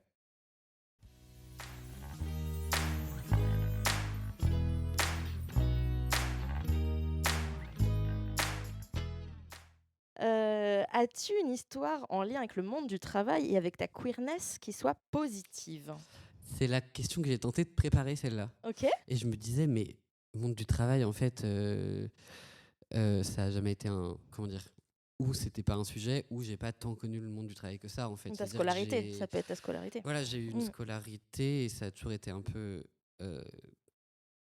bizarre, hésitant, parce que, enfin, en fait, j'ai pas tant eu de scolarité en tant que personne out et Mhm. ayant officiellement transitionné. En fait, ma scolarité, c'était quand même... Bah là, je suis revenu à l'école, mais c'était Ouais. quand même principalement le lycée Ouais.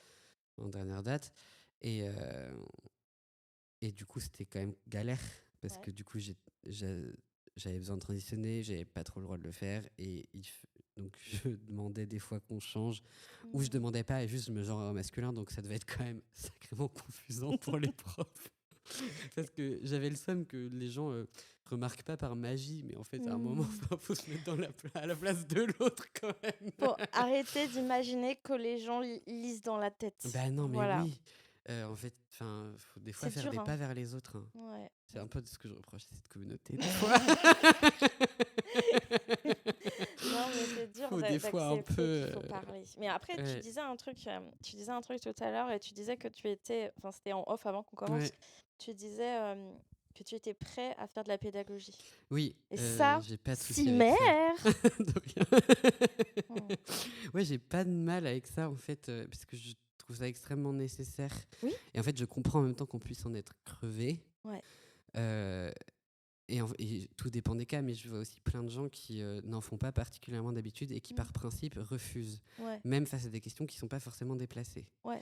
Et je te dirais même que des fois, les questions déplacées, il faut bien y répondre parce que sinon, ils vont trouver la réponse ailleurs et c'est pas le bon endroit où la trouver. Et c'est pas la bonne réponse En potentiellement fait, aussi. voilà. Bien sûr. Et ouais, moi, en fait, bon, à partir du moment où j'ai pu transitionner, j'ai jamais eu de souci à être open avec ça et à en parler aux gens autour de moi. Et en fait, j'ai jamais... oui, des fois c'est crevant, mais j'ai jamais vu de problème au fait d'éduquer les gens là-dessus et de leur donner des clés de compréhension. Non, mais merci, c'est super. Enfin, heureusement qu'il y a des gens comme toi qui le font, quoi. Avec plaisir. Mais en plus, vraiment avec plaisir, quoi. Enfin, Ouais. vraiment avec plaisir, en fait. Ouais. Ça me dérange pas, quoi.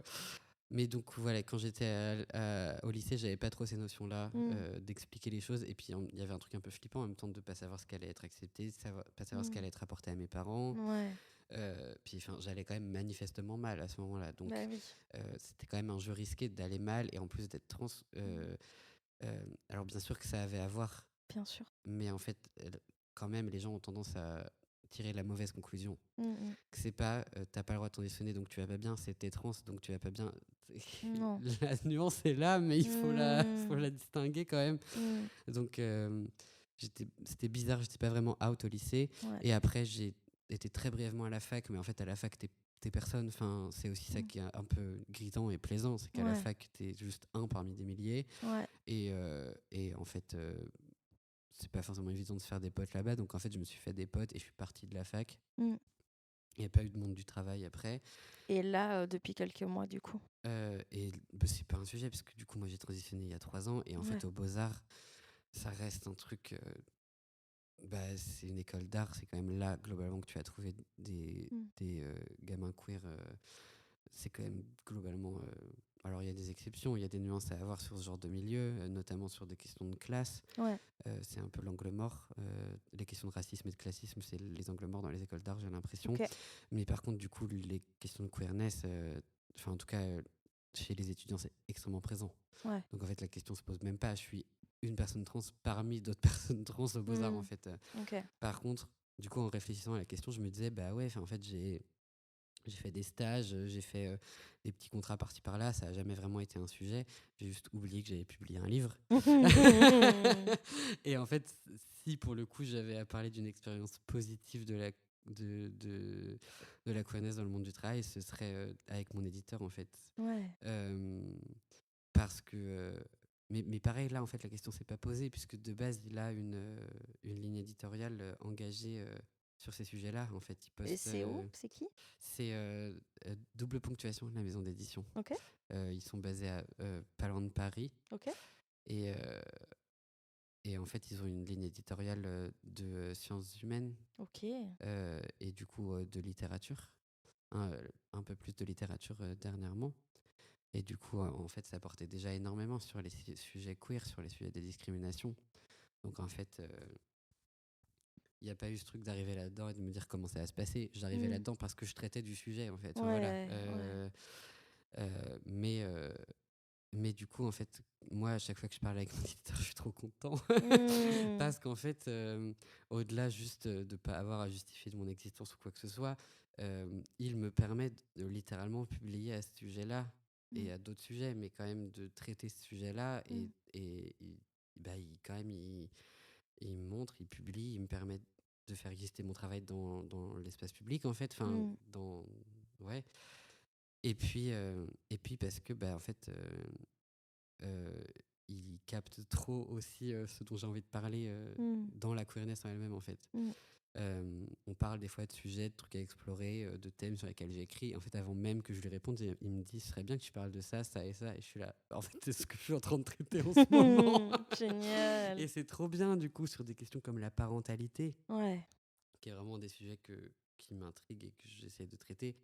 En fait, lui, il a trop envie que j'en parle. Ouais. Et plein de sujets comme ça qui touchent de près ou de loin à la queerness en général, mais que moi, je relie à ça.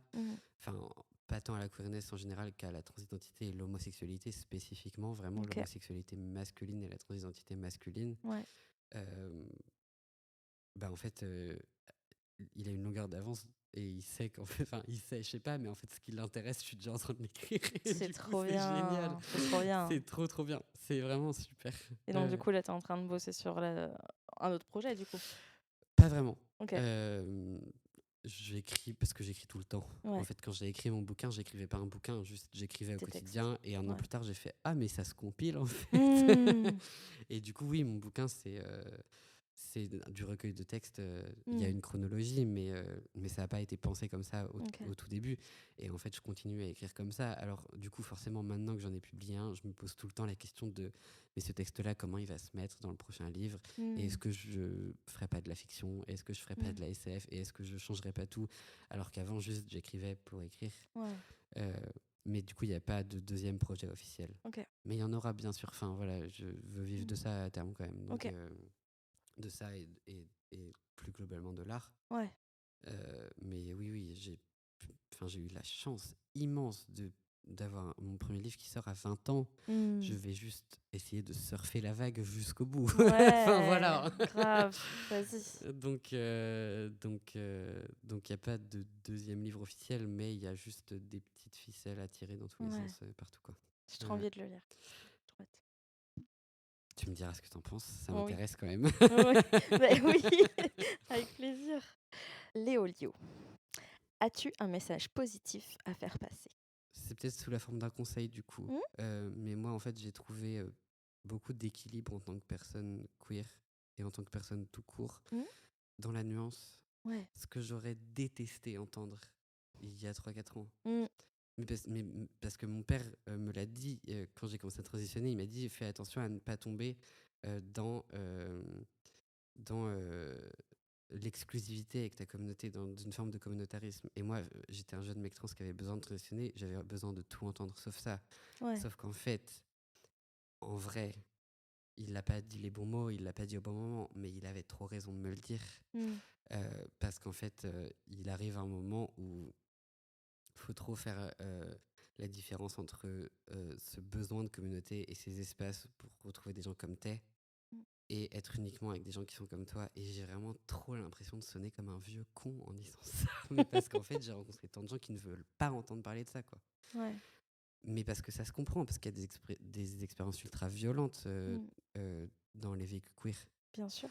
Mais en fait, moi, j'ai retrouvé de l'équilibre et du discernement par rapport à plein de trucs qui se passaient avec la commu qui n'étaient pas OK. Mmh. Mais en retournant chez mes parents, boire des verres avec des vieux hétéros Ouais. qui ne sont pas méchants et pas oppressifs, Mmh. mais qui ont besoin d'apprendre, qui n'ont pas les bons termes partout et qui Mmh. des fois sont cons. Mmh. Sauf qu'en fait, je trouve qu'il n'y a rien de plus positif et bénéfique que de réaliser que nous aussi on est cons et méchants des fois. Mais partout, en Et fait, tout le il y a temps des et cons et des personne. méchants Et en partout. fait, d'être PD, ce n'est pas. Ça ne te. Ça exclut pas la connerie. Ça exclut pas la connerie, mais d'être trans non plus Bien d'ailleurs. sûr. Enfin, en fait, personne n'est un ange. Et Bien justement, ce sûr. genre de comportement, enfin, ce genre d'idées facilite des Mmh. comportements horribles dans les communautés en fait. Ouais. On n'est pas des anges parce qu'on est PD en fait. Et Bien c'est sûr. pas parce que tu as vécu des trucs horribles que tu ne peux pas en faire vivre à d'autres personnes. C'est clair. Et du coup, tu vois, je suis encore en train de digresser parce que j'ai pas préparé cette phrase C'est en pas grave. avance. C'est pas grave. Mais moi, Parce que tout le sujet du communautarisme, moi, il me passionne parce que, enfin, j'en ai parlé pas mal aussi sur l'épisode d'Amélie. Mais en fait, moi, tu vois, j'ai pas la force.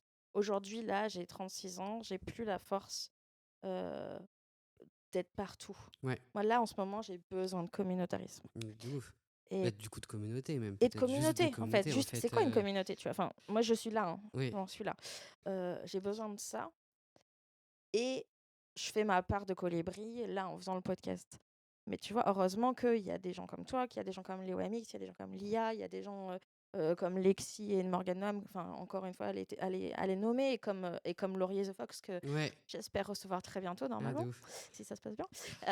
Mais du coup, en fait, on a besoin de tous les points de vue et de toutes les expériences. Ouais, non, mais de ouf. Et c'est ça, la nuance, quoi. Et puis, en fait, il y a vraiment ce truc de. Peut-être de. Je sais pas, j'ai été éduqué par des gauchos, tu vois. Mm. Et il y a ce truc de. En effet, quand on se perd dans. Être avec uniquement les gens comme soi et dans ce truc de communauté, Mm. notamment autour d'identité, Ouais. politique identitaire, Mm. on perd de vue quand même comment dire, une grande image qui est plus importante. Mm. Enfin, à un moment, la lutte des classes. Ouais. Enfin, juste Ouais. les luttes contre le racisme, notamment, Mm. c'est quand même. Alors, il y a plein d'efforts qui sont faits et d'espaces qui se créent, mais le classisme et le racisme, pas que dans les écoles d'art, mais dans cette commu queer aussi, c'est quand même Mm. des angles morts, hein. Enfin, voilà, Ouais. voire volontairement ignorés. Enfin, Mm. et, et puis, du coup, en fait, avec ces sortes de réflexions-là, je me suis retrouvé face à des queers qui, du coup, n'avaient plus. Mais c'était une question d'énergie, mais ne voyaient plus l'intérêt d'éduquer les gens autour d'eux parce que eux, leur but, c'était plus une société plus juste et acceptante, Mm. c'était de vivre que entre queer jusqu'à la fin de leur vie, Mm. sans personne d'autre. Ouais.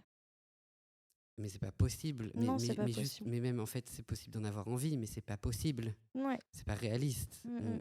Même si on a très envie, ça n'arrivera pas. Ouais. Voilà, Non, désolé c'est de clair. le dire, Non, mais non, ça non, n'arrivera pas. non. Enfin, de mon point de vue, c'est pas mon but. Tu Oui. vois, c'est que là, j'ai trop souffert et j'ai pas l'énergie Oui, puis d'éduquer, à des tu vois. moments, c'est nécessaire. Mais oui, en Mais fait. tu peux pas bâtir, à mon sens, un projet de vie sur le fait de t'exclure C'est pas complètement de la possible. société.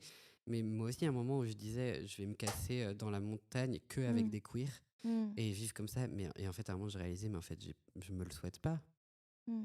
En fait, parce que j'ai dans ma famille et qu'en fait, j'adore plein de gens hétéros et puis qu'en fait, il n'y a pas que les queers qui sont opprimés dans la vie et que tu peux trouver des Mm. camarades d'oppression Ouais, et d'autres choses d'ailleurs bien sûr.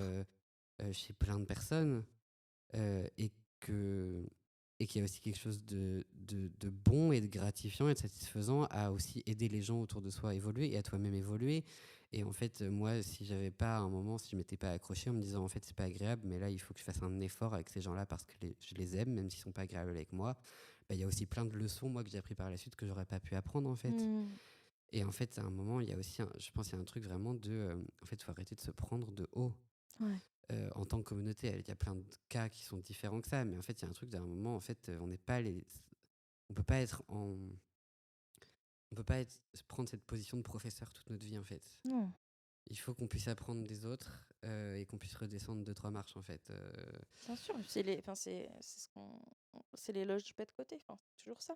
C'est, on saura jamais tout, de toute façon. Oui, On saura jamais non, tout. Donc, si tu arrêtes de te former un minimum, de t'éduquer un minimum, tu y arriveras pas. oui, et puis je souhaite à personne de tout C'est savoir. clair. Donc je pense que si j'avais un message queer positif à faire passer, ce serait pas tant un message qu'un conseil. Essaie de garder cet esprit de nuance, cet esprit critique. C'est de garder. Alors j'ai détesté ce mot parce que envers des identités, il n'est pas agréable à entendre. Il ne devrait pas être entendu le mot tolérance. On ne devrait Mm. pas accepter d'être toléré dans ce qui nous fait nous, mais il faut garder de la tolérance pour les erreurs de l'autre. Ouais. Il faut garder de la tolérance et de la nuance et il faut ce qui est dur à entendre pour beaucoup de gens, et ce que je comprends, il faut prendre sur soi, des fois, il faut faire des efforts, et il faut faire du lien, pas à tout prix, Mm. mais il faut quand même le faire. Mm. Merci pour ça. De rien.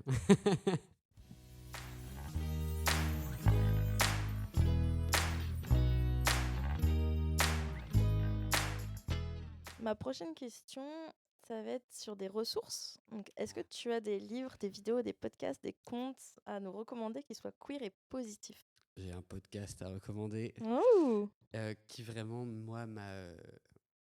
Alors du coup, mais le plus près. c'est pas un podcast queer positif, mais Ouais, c'est un podcast queer giga utile. ok. C'est Priorité à droite Oh, je le connais pas. de Amour et Fumigène. Ok. Et en fait, alors si je me trompe pas, à la base, il part de l'idée d'en fait disséquer comment l'extrême droite, elle s'invite déjà dans nos interactions à nous en tant que communauté. Et Ok. comment déjà on réemprunte ses codes et on est déjà dans son piège dans Ouais. plein de nos interactions. Ouais. Et du coup, en allant plus loin, en fait, ça dissèque énormément de travers euh, horribles de notre communauté, notamment tout ce qui est la cancel culture Hmm. et comment bah, notamment les meufs trans en pâtissent. Ça parle de plein de trucs, ça parle autant de euh, l'utilité ou inutilité du trigger warning. Ça parle de cancel, ça parle vraiment pour le coup d'extrême droite, et ça te fait une sorte de comment dire de cartographie assez large avec plein d'invités des dysfonctionnements et des points de vigilance de la communauté actuellement. Et moi, ça m'a ouvert les yeux quoi. Ça a l'air trop bien. C'est Ça a l'air trop bien. excellent. Ok. Je l'ai écouté à un moment où j'avais quitté la ville où je faisais, où je taffais, Ok. et où ça allait pas trop, et où j'avais plein de différends avec la communauté largement, ou avec des trucs plus perso, et je me doutais bien que ça déconnait à plein de tubes, mais Ouais. je n'avais pas forcément les mots à mettre dessus. Mais je sentais que c'était pas seulement du personnel, qu'il y avait du dysfonctionnement dans nos manières de relationner les uns avec les autres en fait. Et j'ai Ouais. écouté ce podcast et j'ai fait ah mais c'est ça en fait, Hmm. c'est tout ça le problème. Et ouais vraiment, mais en fait ça fait juste ça fait depuis cet été que je le recommande à tout le monde. C'est-à-dire que vraiment, Génial. chaque personne avec qui j'ai une conversation un peu deep sur la queerness ou d'autres trucs, je fais Hmm. tu devrais écouter Priorité à droite quand Ok, même. ok, je vais écouter Ouais. ça. Mais du coup, ça rebondit aussi sur, tu disais l'extrême droite et comment ça s'insinue partout, mais j'ai écouté le livre audio de Salomé Saké, Ah Résister. ouais, ma mère elle est trop fan, elle l'offre aux Oh, gens et tout. Il a je l'air l'adore, insane. je l'adore. Et- J'ai offert là à mon neveu le Sois jeune et tais-toi. Ok. Et là, j'ai écouté Résister, il est incroyable. Mais je l'ai pas encore écouté, mais je devrais. Mais Ouais. globalement, je pense que ça s'ancre bien dans ce truc-là aussi. Si par hasard tu as accès à un compte Spotify, Ouais, il est gratuit, il est dessus. yes. Ouais, Ok. ouais. Donc globalement, moi, je suis quand même dans une phase où voilà, queer positif, c'est pas trop mon truc, dans le sens où voilà, j'ai quand même des galères avec comment je me place dans cette communauté, et aussi avec le fait que en fait, ça a été très flippant de devenir quelqu'un de semi-public. Ouais. Et je l'ai réalisé après. Ouais. Qu'en fait, en plus, c'est vraiment arrivé au moment où l'Assemblée nationale a été dissoute, Ouais. avec une petite hausse des actes homophobes. Là, pile poil, là, juin 2024. Trop génial. Ouais, C'était ouais, super. ouais. Et en fait, et puis c'est vraiment un rapport bizarre à l'autre, Ouais. que d'avoir des lecteurs qui te connaissent pas mais qui pensent te connaître parce qu'ils ont lu ce que tu as fait, et qu'en fait, toi et tes profs, tu sais très bien que tout ce qui est écrit c'est réel, mais en même temps c'était il y a longtemps, et en même temps c'est réécrit, donc forcément c'est autre chose. Et tu as des gens qui viennent te voir comme s'ils te connaissaient personnellement. Et en fait, entre ce truc de climat violent, de visibilité soudaine, de déborder avec la communauté, de gens qui avaient l'impression de me connaître, j'ai pas trop apprécié devenir une personne semi-publique, en fait. Ouais, bah j'imagine. Et pourtant, je vais continuer parce que mon salaire va un peu en dépendre. Et puis parce que je pense avoir des trucs à dire et des trucs à faire dans l'art et dans la littérature. Clairement, do it. Voilà. Et que j'ai vraiment la forte ambition de réussir là-dedans. Mais du coup, j'ai un peu, depuis cette période-là, coupé les ponts avec, alors pas tout le contenu queer, mais avec pas mal de trucs que je suivais avant, tout ça et tout. J'ai un peu fait une sorte de trop-plein. De, en fait, là, devenir quelqu'un qui a une sorte de responsabilité de représentation, c'est trop pour moi. De devoir ne pas faire de pas de côté pour pas qu'on me gueule dessus parce que je représente mal les queers, c'est trop pour moi. Et de tout court être là visible actuellement, c'est trop pour moi. Donc en fait, ouais, j'ai quand même beaucoup vécu avec une sorte de, je pense on peut le dire, paranoïa d'être un mauvais queer qui représente mal les queers, et qui est pas bon comme les autres artistes queer. Mais parce que, et encore, je suis tellement moins concernée par ça que les meufs trans, mais parce que je connais des gens qui se sont fait cancel en fait. Et c'est l'ostracisation sociale, et c'est d'une violence folle. Et en fait, j'ai trop peur de ça en fait. Alors que, enfin, et j'ai relu le bouquin, j'ai pas vraiment de take incroyablement problématique dedans. Enfin, tout va bien. Ouais, tu t'es pris des sales trucs, quoi. Mais en fait, je me suis rien pris. Enfin, pas tant que ça, mais juste j'ai vu des gens s'en prendre et j'ai vu ce que ça pouvait donner. Et du coup, j'ai eu une sorte de. Je me suis écarté d'autres créateurs queer, de contenu queer un peu, parce que ça m'a fait une sorte de waouh. En fait, ça peut ressembler à ça, d'être artiste visible de cette communauté. Et en fait, pour l'instant, je vais peut-être juste aller à l'école et faire une petite pause. Ouais. Ok, je comprends. Ouais. Une asso qui nous aime nous suivre, qui est l'asso J'adore le nom. LGBT, qui est l'asso LGBT du Vignoble nantais, je crois bien, qui est basée à Clisson. Et moi, je viens de par là-bas, donc ça a été quand même un gros truc pour moi de voir une Pride se faire dans ma campagne natale. Trop bien. C'était vraiment super. Et puis juste, c'est pas évident d'être une asso LGBT en campagne, donc je pense que c'est des gens qui ont plein de mérite à se démener pour faire vivre cette chose-là. Dans le podcast Chant Queer que j'écoute, là, d'Élodie Potente, c'est vraiment incroyable ce podcast. Et elle a recensé toutes les prides rurales. Je crois qu'elle est arrivée à 32. Ok, putain, c'est cool que ça prenne de l'ampleur. Ouais, c'est génial. Parce que moi, j'ai fait des prides depuis un bail, mais quand j'ai fait cette première pride à Clisson, et que j'ai vu genre les brouettes pailletées et les gamins et tout, et que j'étais là, ok, mais en fait là c'est chez moi. J'ai lâché une petite larme. C'est ce qu'elle disait dans le podcast Chant Queer, là. Elle disait, t'as pas le même poids quand tu fais une pride dans la grosse ville à côté, ou quand tu le fais dans ta campagne, ou c'est le chemin que tu prends tous les jours pour aller en cours ou pour aller à la pharmacie. Là, t'es passé plein de paillettes, quoi. Ouais, non, mais c'est clair, c'est trop bien. Ouais. Donc, ouais, cet assaut-là. Super. On leur envoie des bisous alors. De ouf. Puis quand même, qui m'ont quand même pas mal soutenu dès le départ, parce qu'avant même que le bouquin paraisse, j'avais fait une expo à leur première Pride. Trop bien. Et ils m'ont, dès qu'ils ont su que le bouquin allait sortir, mais direct, ils m'ont réservé une table pour la Pride, alors que c'était genre. Oh. Elle était en début d'organisation, quoi. Enfin, ouais, ils ont toujours été super Trop bien. soutenants et tout avec moi, parce que je viens aussi de cette campagne-là. Et enfin, ça a toujours été des gens super à avoir dans mon carnet d'adresses aussi, dans ce début de carrière d'artiste, en fait. Trop bien. Donc c'est vraiment génial. Qui nous aime nous suivre. Qui nous aiment nous suivent. Trop bien.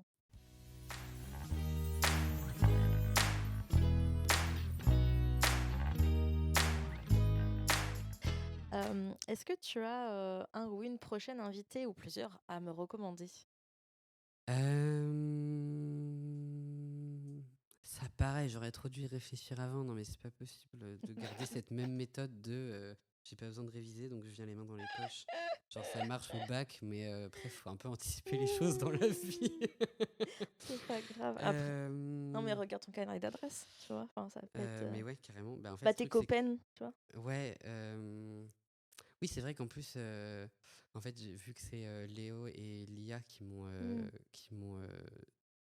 nominé. Ouais, En fait, j'oublie que c'est pour tout le monde, pas que pour les autoristes ou les gens qui ont ça... une activité Bah, le artistique. but du jeu, le but de podcast à la base, c'est vraiment d'écouter des personnes qu'on n'entend pas ailleurs. Ouais, Tu vois. ok. C'est vraiment ça. Et d'écouter des anonymes qui ont leur histoire à proposer. Ouais. Un concours de circonstances que tous les trois vous soyez passés à mon micro, mais c'est vraiment à la base que des personnes anonymes, quoi. Ouais.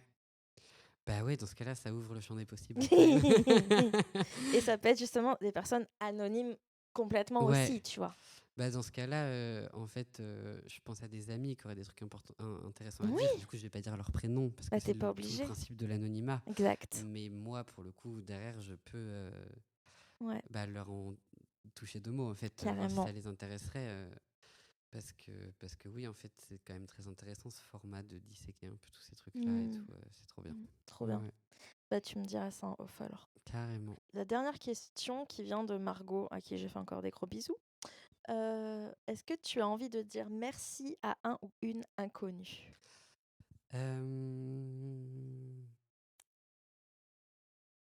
Ouais, en fait, quand j'avais vu cette question au début, je savais pas trop ce que j'allais dire. Et en fait, au final, bon, c'est une/des inconnus dont je parle un peu dans mon bouquin. Ouais.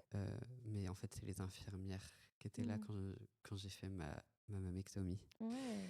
Parce que vraiment, c'était des anges, elles étaient trop mimi. Et bon, moi, déjà, il n'y avait pas grand-chose qui pouvait descendre mon humeur à ce moment-là. J'étais juste Mm. trop heureux.